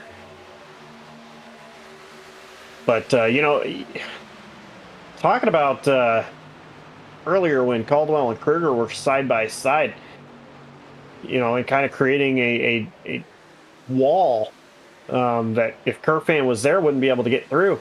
I just want to point out, Chicano Motorsports with PBR Manufacturing, which is Lonzo Chicano and my team, the drivers are Tristan and Kruger, who are right here. We have got more drivers too, but right here in the top 5. We have an alliance with Radius. So essentially, we're one big happy family. And I know it's tough for them to see, you know, both these drivers trying to go out for a championship, try to win it, and help, you know, whoever they can possibly help win a championship. You know, if you're Cam, do you favor helping Kerfen a little bit more? Because he is technically on your team. If you're Kruger, do you help Maher a little bit more? Because he is technically on your team. I mean, I think Caldwell's racing for himself, and I want to try and just get these positions done. Wanted to try and get the move done on Kruger, and now is looking for a move on Tristan Maher. It's more just about how it ends up helping these drivers as a secondary effect, as Alex Kerfen forced side by side now with Justin Durand. Through turn 4, Kerfen could lose this 6th place, could end up with another truck separating himself from Tristan. We're into the final 25 laps of action here now. This is where it all comes to a head. Kerfen still not able to use the whole racetrack now. He's going to clear Justin Durand and can try and focus forward. But I think Tristan might have found a second wind here, has now kept hold of the tyres as the chaos formed around. Set a 31.9 last time by Alex Kirkman with a 32.0. He's pulled away from Cameron Caldwell, who's putting all the pressure on, and is now starting to close back in on Stephen Maggio and Mika Walls. We're just 0.3 of a second up the road here.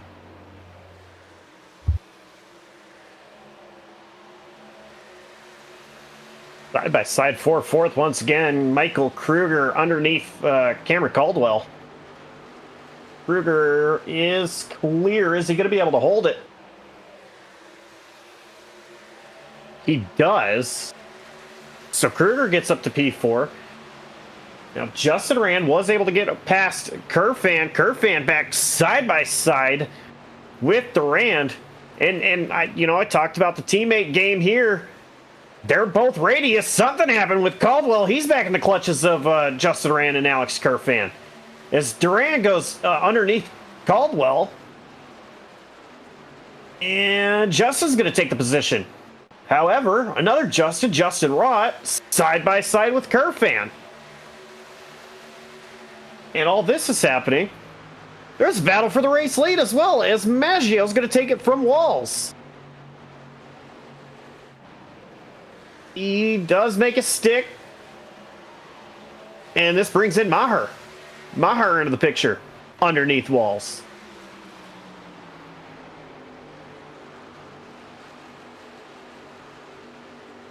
Still side by side for second place. Maher's got the run off. And he's going to clear Micah Walls. Tristan Maher, though he does not need to win the race, he is in perfect position to get the championship. He is going for it. Yeah, and like it was earlier on, if you can get ahead of this fight, there's not really any pressure at that point. You don't want to have Walls breathing down your neck here. Kruger had joined the party and was going to put similar pressure. The easiest way for you to stay out of trouble here is as a move for third place, as Kruger is moving through the field now. He's managed his tyres excellently. The way for you to stay out of trouble here was to get ahead of everyone. Tristan knows that Maggio has not been the easiest driver to pass all the race on. They've been going hammer and ton the whole way in this one, but in the final 20 laps, it would be wonderful if Tristan can get some daylight behind and start to pull away for the race lead. You mentioned it earlier. I mean, he wants to win the race too. Take the championship and the win. That would that'd be super awesome for him to do. Will he be able to get up there? And let's not forget, Michael Kruger as well was in a similar spot, wanted the race win from his teammate, ended up not managing to hold on to second place. Now he knows that Tristan would win the championship if he finishes second regardless. He might want to try and push through past Walls and get that way to round out the season, put the cherry on top. Been a fantastic final couple of races for that duo. And they're now fighting for first and third respectively. There's a little bit of contact side by side with Walls off turn number 2. They hold it together. Kruger now has the inside line into turn 3. Justin Durand sat in the catbird seat. But not going to be anything done for these two off the corner. Does Kruger go to the apron? No, and this is the sketchy thing here. Kruger has been committing to staying above that white line. And Walls is trying to pinch and run as low as possible. And a couple of times now, there's nearly been contact in the tri-oval there, as Walls tries to pinch Kruger. It's coming a little bit to blows now. Dorvandi on the bad stretch. 17 laps to go here. Kruger wants this move done. Isn't going to be able to quite clear here. Does he go to the apron this time? No, they're still going to be door to door. And let's not get distracted. At the front of the field, Tristan, I think, is setting up a very similar move here on Steve Maggio. Within 0.2 of a second. As Alex Kerfan once again starting to fade. Doesn't quite have the tyres, and even lost 0.2 of a second last time by. And is in a big fight for, sixth place. Tristan Maher once again going for your race lead behind Steven Maggio. Kruger and Walls still in lockstep. Justin Durand going to be on the scene very shortly, I think. Could play Kingmaker in this battle for the podium. To just push one of them forwards. And then, again, that battle for sixth place. Caldwell up against the wall. Bennett down low. Curfin just stuck between a rock and a hard place, seeing the championship continue to run into the distance. Would love a late caution. Has been good in the short run. Has been the number 30. But with 14 laps to go, it's not going to be so simple. Dueling. Curfin, it's a little bit loose coming back onto the racetrack there. That could have been very sketchy indeed. It looks like Kruger has just about got that move done. Can Walls fight back? No! Big shot from Michael Kruger to cover off third place there. Now Justin Durand could attack Michael Walls. In fact, Walls is going to try and counter-attack here. Keep himself using offense as the best form of defense. A little bit squirrely off the corner. And this is going to give a run to Justin Durand.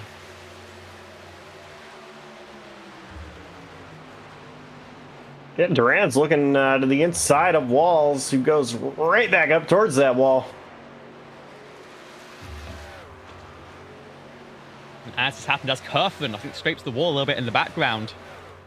Tristan looking for the outside line, I think, on Steve Maggio, trying to set up to get to that right rear quarter panel and take that high side that he's been using so well in this race.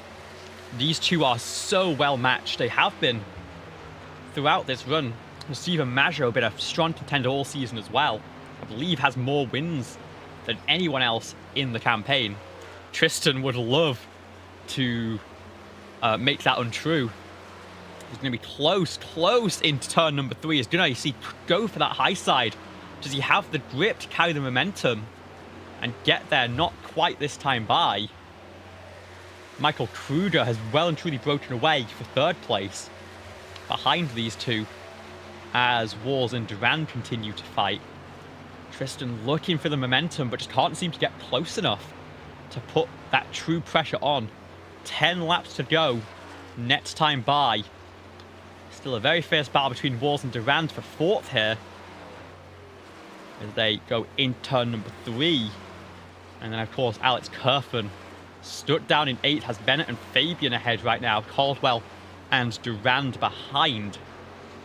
4.3 seconds off the spot he needs for the championship.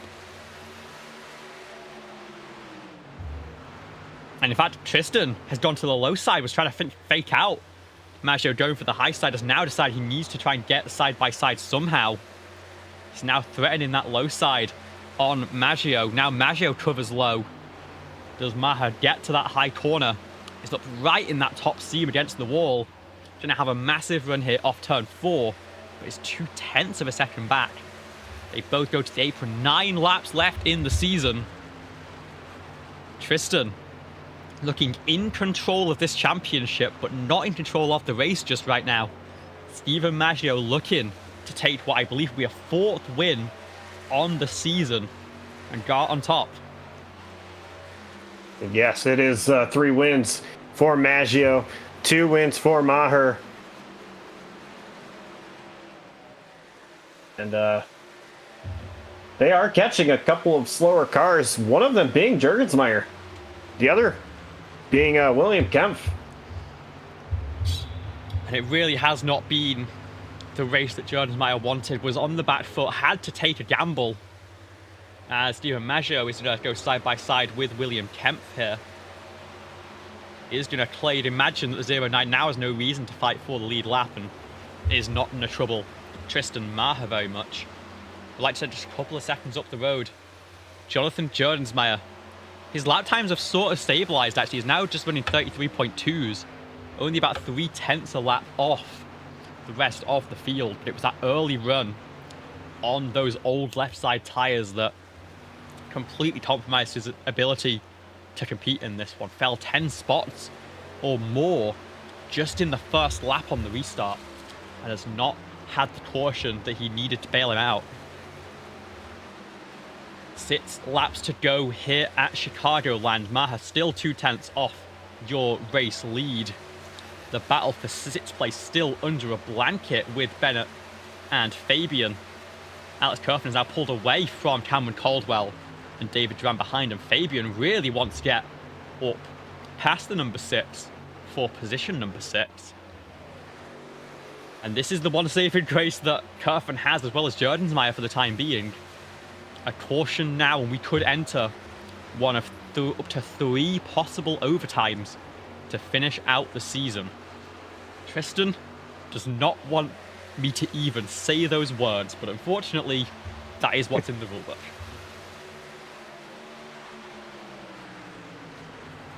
And I mean, at this point, you know, you just want everything to go right. You know, regardless, if something happens, Maher still has a track position. But anything still can go wrong. Maher is just praying that it stays green. Nothing happens. Got 4 more circuits around. See, I spend a lot of time over in the IndyCar side of things, and this is never a concern for me at this point. This is the point of no return. If a caution comes out now, we get to ride home to the checker. Stock cars do not quite work that way, and Tristan is going to be sweating this one all the way until Barney throws the white flag in just 2 and a bit laps time. I get the feel he might not be pushing for that run against Maggio now. He gave it a damn good attempt. He's going to keep the 51 honest, but I think he knows that the 51 has had great run and has been on equal footing on the start of this stint. A worthy adversary for the race win. But Tristan doesn't care much about that. He cares about where the cars are behind, and he has a 5-second lead to Alex Kerfen. Come through 3 and 4. This time by it'll be popsicle sticks one more time until we get to the white flag. And overtime is out of the equation. 3 miles left of action here at Chicagoland. We do have a car in the grass on the back straightaway. He is rolling. It is Justin Rott on the apron. And contact with the wall, it looks like. Very sketchy indeed. Gotta keep it down there as our race leaders come by. This is coming through turns 3 and 4. Justin Rott gonna stay down on the apron and pull it into pit lane. The white flag is out now. 1 more lap to go here for season 7 of the BSR AMSOIL Truck Series. Stephen Maggio started down in 9th place in this one. Has climbed his way up, has been fighting at the front all race long, and has out-dueled the number 17 in this one. It's going to be Stephen Maggio taking home the race win, his 4th on the season in the RPS Marketing 225, but behind Tristan Maher. 1st place last week, 2nd place this time. He takes home the BSR AMSOIL Truck Series Season 7 Championship. Yeah. Great job by Maher. Great season. You know what this means as well? We'd had double donuts to finish out the campaign. This is true. And something I like saying, I bet the best tasting donuts are going to be in Joliet, Illinois right now. Oh, absolutely. Not just the best tasting, but the best smelling as well. Oh, yeah. All of the field congratulating in a swarm around Tristan Maher. There goes Stephen Maggio, already into the grass, taking his celebrations. Never mind, that was someone else. Stephen Maggio, nice and calm on the front stretch here. Everyone enjoying the moment. But more than anyone else, it's going to be Tristan Maher who takes home the championship.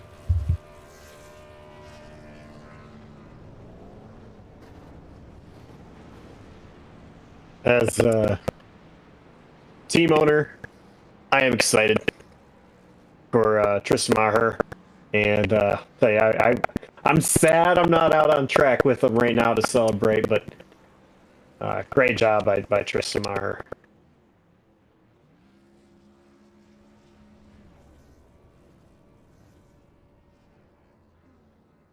And Steve Maggio actually doing burnouts beforehand.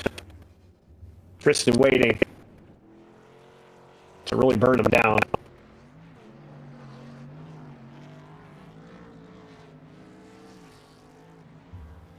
And that is a really nice burnout there. Letting a lot of the rest of the field do it in celebration first, but now all the way. Could be going for a full Polish victory lap, and if those rear tyres weren't feeling rough enough after this race, Tristan doesn't need them anymore.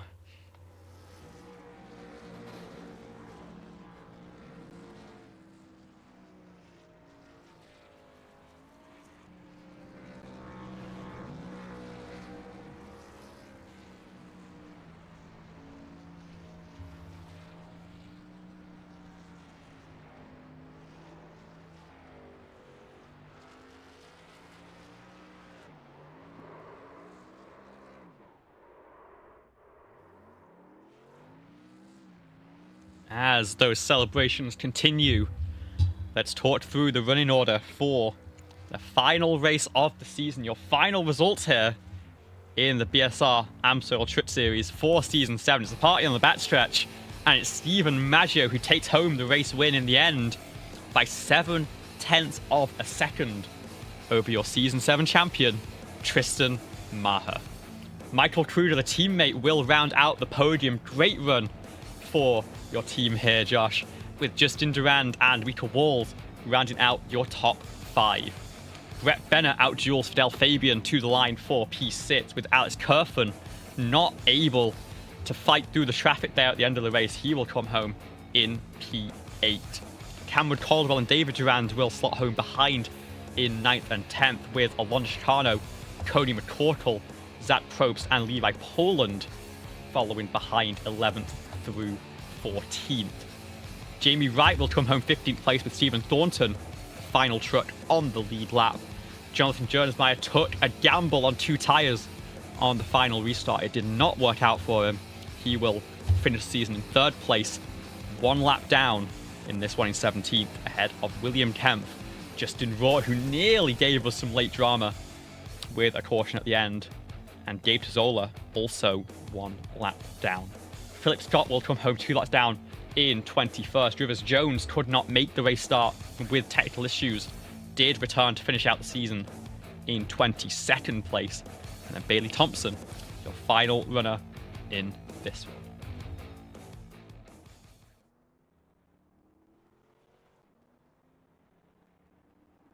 And it looks like we have our race winner, Stephen Maggio, to talk to first of all. So without further ado, let's bring in your race winner 4 times on the season here. Maggio, talk us through that one and how it was dueling with Tristan all the way to the checkered flag there. It was really fun. I mean, he was definitely the fastest. I think we saw that in the second long run we had after that stage. I realized that I had pit too early. I did my math a little bit wrong, so I was a bit disappointed about that, but was able to, we got that caution come out, so we all pit, and then I didn't know if he was going to take tires or not because we only had one. I think he only had 1 set left. I had another set left after that one that I took. So yeah, we went green, and I was like, he's so much better on the long run because I was just building really loose. So I was like, I'll just try to pass him, and maybe I can take his line away or hold him up as much as I can. And yeah, that's what worked. I don't know if he backed off a little bit because he's racing for championship, doesn't want to racing for the championship when he pretty much had it locked up unless a caution came out. But I was able to hold him off, and it was really fun. I was just holding on like for dear life, and was able to hold him off. Well, it certainly was a great showing there. Again, your 4th win on the season, and you've done it pretty much everywhere at this point. How does that give you confidence going forward into season number 8? Really putting your mark on this one as one of the strongest drivers in the entire field. Yeah, it's cool. I feel like recently I've started to win at some of the tracks that I've previously struggled at. I tend to be really, really good on the tighter tracks, like a Charlotte or something, where it's all about managing your right front. But I've tried to work a little bit on saving the right rear, just figuring out. Some of it just comes naturally, but like I had a league race where I recently won like Auto Club, and then tonight here, which was really loose. So it's definitely a little bit of a confidence booster to just start winning at more of a wider variety of tracks. So yeah, happy about that, and that's about it. Well, of course, before we let you go, we know you know the routine at this point, but if there's anything you want to say to the fans watching at home, any shout-outs, the floor is yours. Congratulations on your 4th win to round out Season 7. Yeah, just shout at you in the booth. I'm sure it was a fun race to watch. I'll watch it back, and yeah, thank you for showing up all year and doing this. Always makes the races a little bit. It just adds that wow factor of it has a broadcast, so that's really cool. And I know some people have their families watch, which is awesome. I don't have mine, but I think that when you guys can provide that, it definitely enhances the league. And shout out my team, Code Inc. You got me, Justin Rott, Jerg, Rivers, Gabe, and Micah. And I think that's it. Well, thank you so much for joining us, and we will see you in Season 8. Thank you. Have a good one. It seems like we are still waiting on Tristan to clean off the champagne and get back into the interview booth for us here. So in the meantime, Josh, do you want to have a quick chat with Rivers Jones, one of our Championship 4, who's waiting on standby right now? Yeah, sure. Rivers, no, not the night that you wanted to have at all. Overall, first of all, congrats on graduating. Oh, thank you. That's a big step in life to transition into. What's next for you? So congrats on that. And unfortunately, not able to get to race from the beginning. Had some connection issues. Just seemed like it wouldn't connect for you. Kind of, I mean, a little bit of a bummer for you, but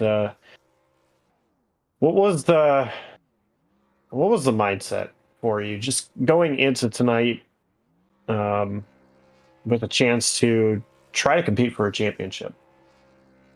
Yeah, I went into it knowing that whatever happened. There's only so much you can do. There's only so much in your control. And I was okay with whatever happened. If I won the championship, that's awesome.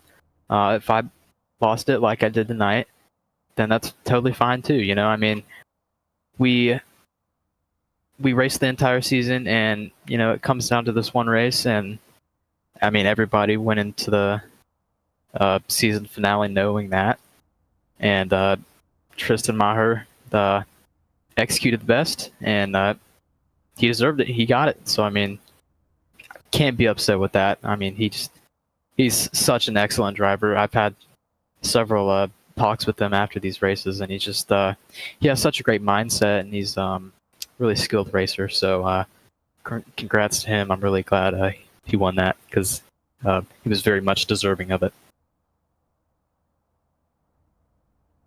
All right. Well, sponsors, shout outs. Who's gotten you through this entire season? I'd really like to thank my entire family first off for being there for my graduation today. That was really special, really awesome seeing all my family members together today. That was really, really cool. Mom, Dad, Grandma, Tiff, Corey, love y'all all so much. Pops, Papa, love y'all. Marilyn, thank y'all for being there. I really appreciate it. Great seeing y'all today. All right. Well, congrats on the mostly successful season. Bummer of a race for you, but hopefully can have a good season next time out. Thank you. I don't know if I said thank you to Tiff, Heather, and Skylar for being there before, but I really appreciate them being there too. But yeah, thank you, Josh. That was Rivers Jones. Finished 22nd tonight, 4th in the championship ultimately. Definitely a bummer for him for what happened, but still a great season that he can try to keep his head high for. I'm not sure who we're interviewing next, actually, so I'm just going to go ahead and throw it back to you, Olivia. And I mean, I'm not too sure either. I tell you what, while we wait for the championship celebrations, let's bring in our third place finisher, Michael Kruger, and you can talk to your teammate about how that one was for Chicago Motorsports with PBR. yeah, hey, buddy. How you doing? Well, could have been better. I thought we had pace that could have been contending for the win, but we got friggin' held up for too long by a guy that practically was a dropping anchor and basically took our shot away from having a chance at possibly contending at the end. You were flying towards the end. Did a great job overall at having something there for the end of a race. But you talked about being held up a little bit. We saw that battle between you and Walls. But still, I mean, for a season that you ran part-time for the most part, showing up when you can, to finish third at the season finale, it's gotta feel good as a momentum booster for going into next season. Yeah, it does, but I just kind of think about how in the part-time race this year, I think about the ones that got away, like the ones I had a chance at, but slipped away from one thing or another, and this just kind of adds to the list. I mean, I thought I had the race pace tonight that was kind of just on par with Steven and Tristan there at the end, and we just got held up for too long, and we lost their draft, and we didn't have a shot at catching them, just like in the run before, in the long run before.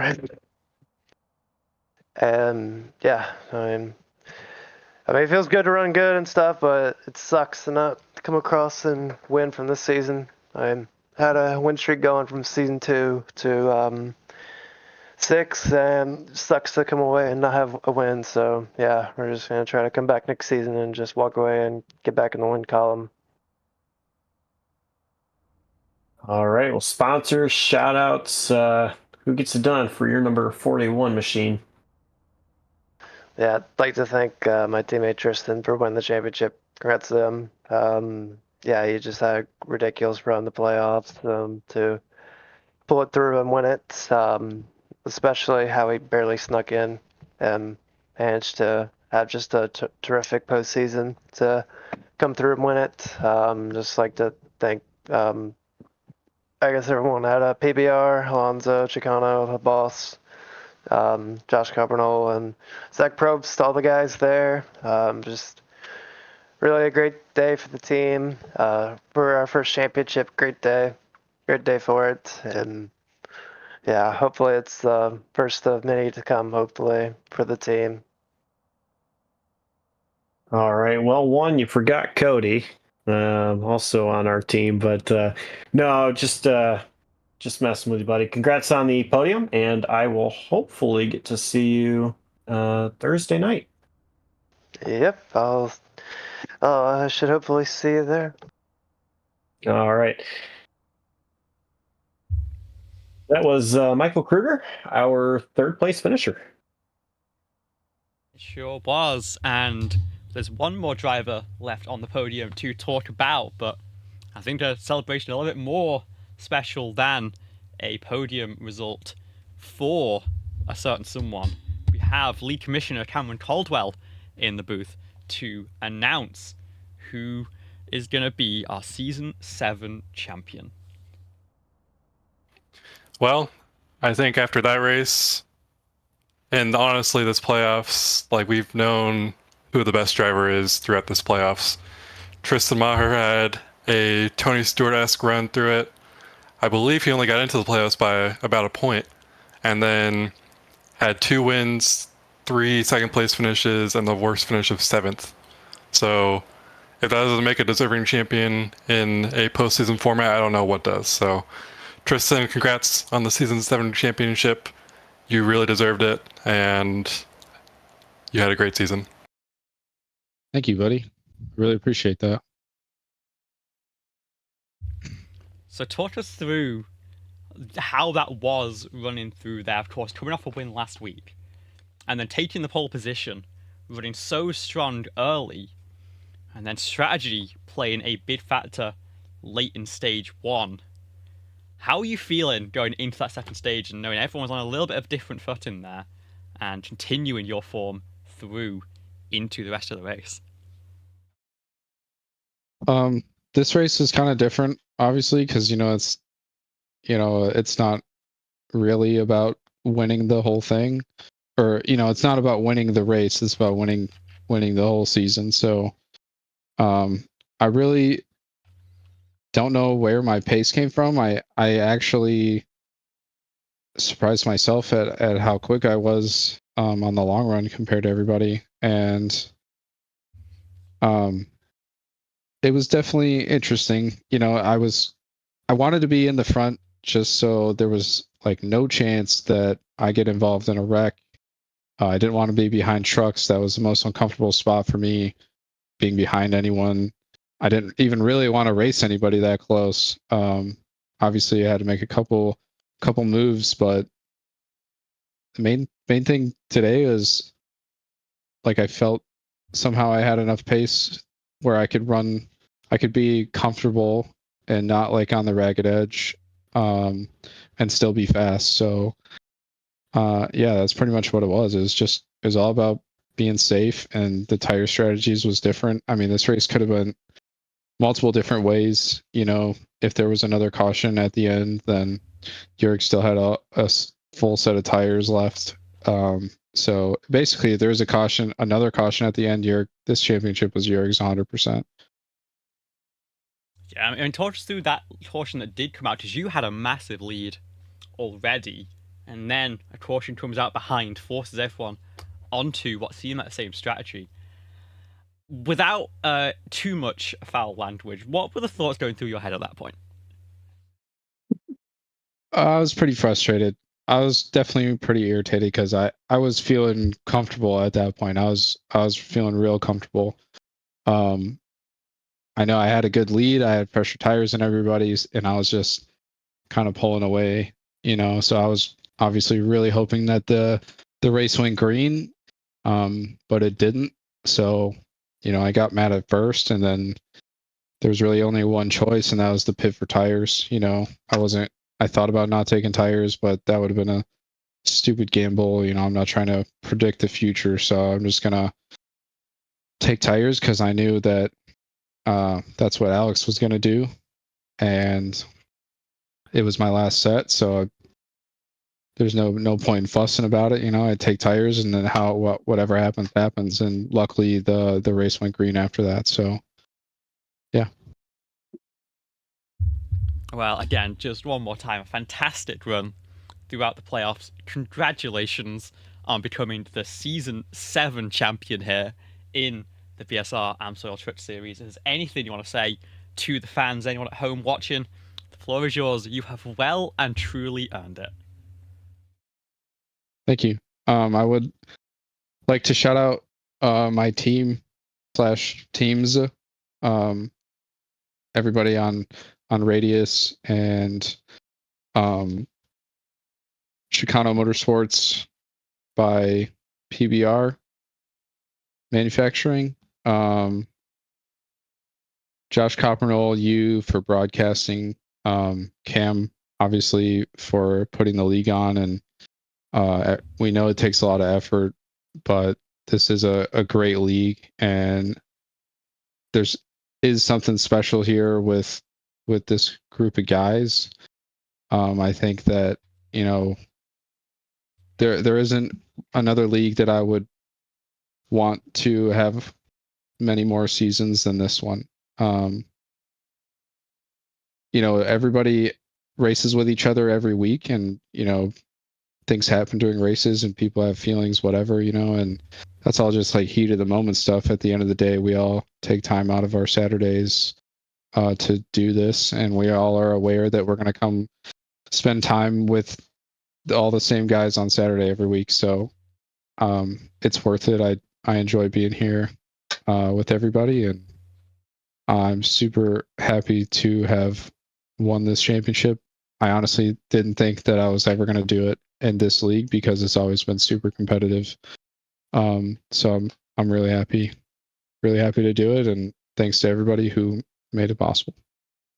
Wow, thank you so much for joining us. Congratulations once again. And before you leave, while you and Cameron are up here with us, I did notice there is a tradition in this Discord and this league for season champions, and I think, Cameron, you might have a trophy to give to Tristan before we head on out here. Yeah, I will pass you the virtual trophy to the Discord. Not that anyone can see it, but Yeah. I'm putting something in the chat right now for it. Thank you so much for joining us. We'll see you next season. Thank you, guys. I just want to, before you let us go, I just want to give a quick shout out to you, Olivia.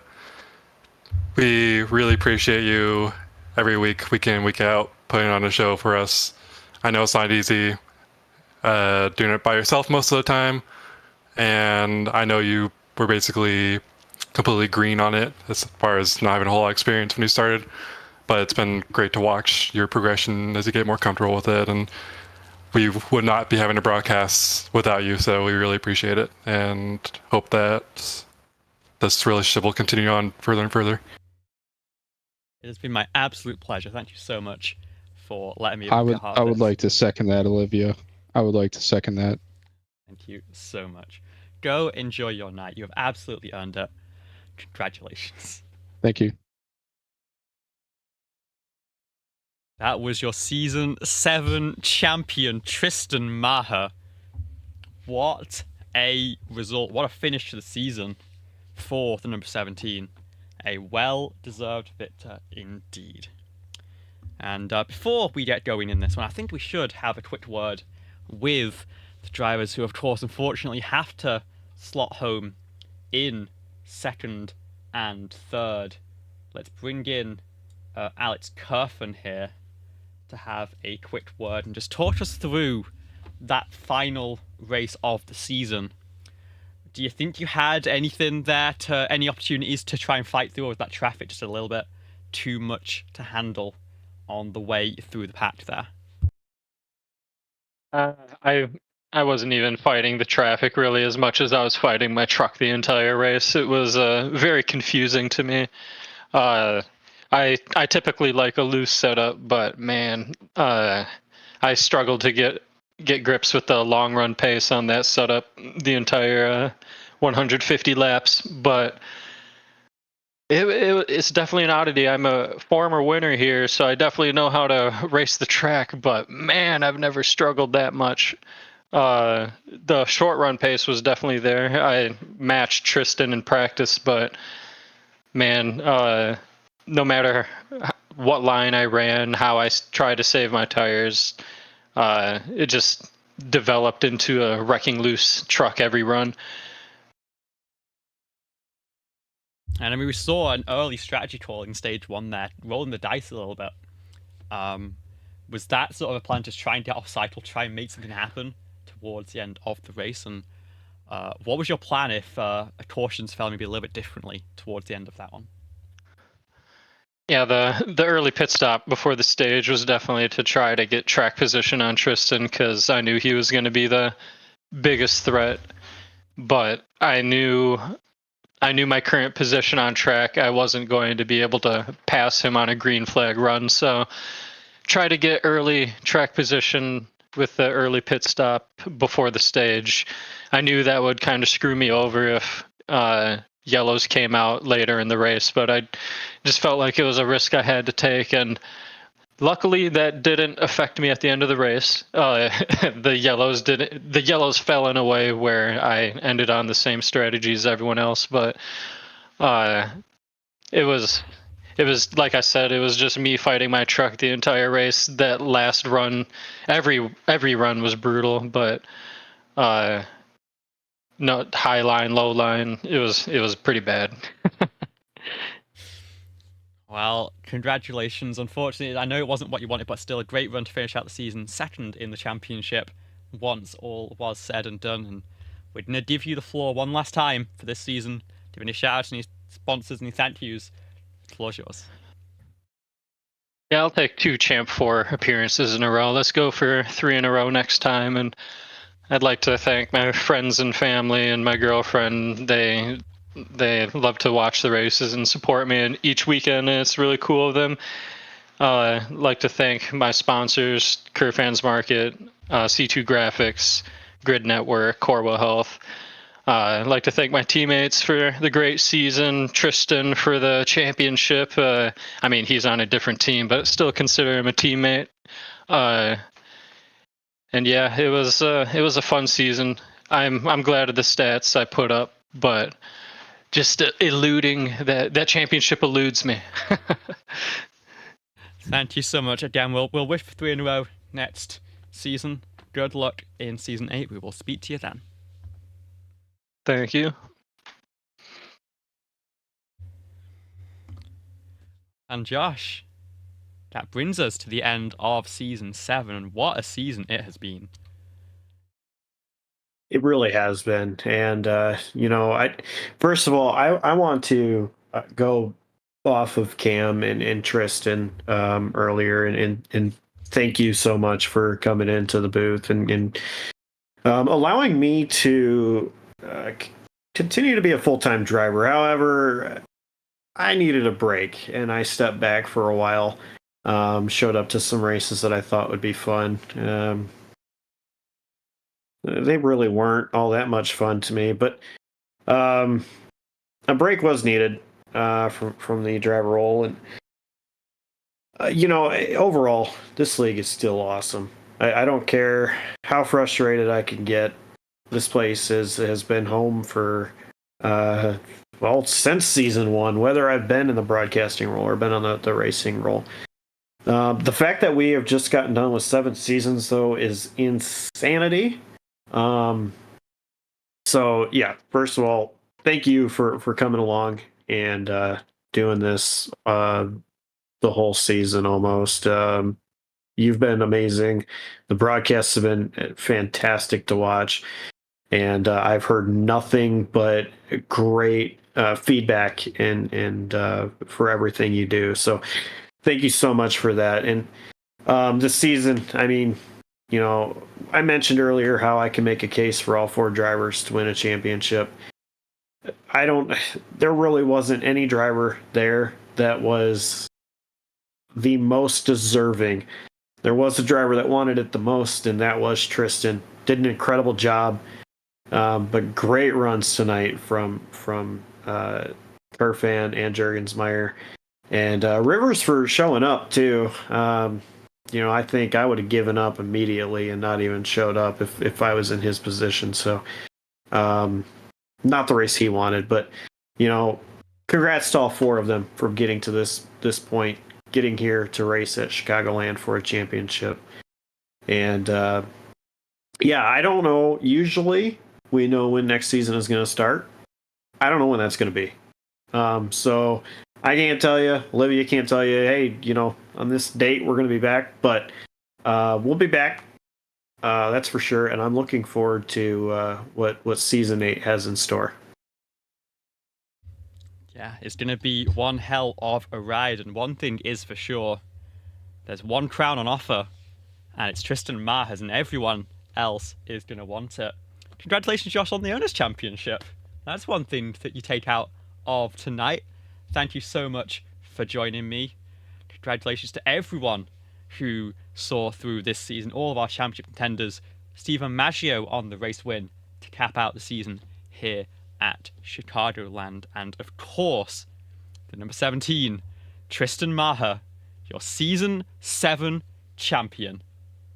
We will see you over in season 8, but until then, from Josh Coppenall, from myself, Olivia Hayward, from everyone over at JCTV, we say thank you so much for joining us all season long here for the BSR AMSOIL Truck Series.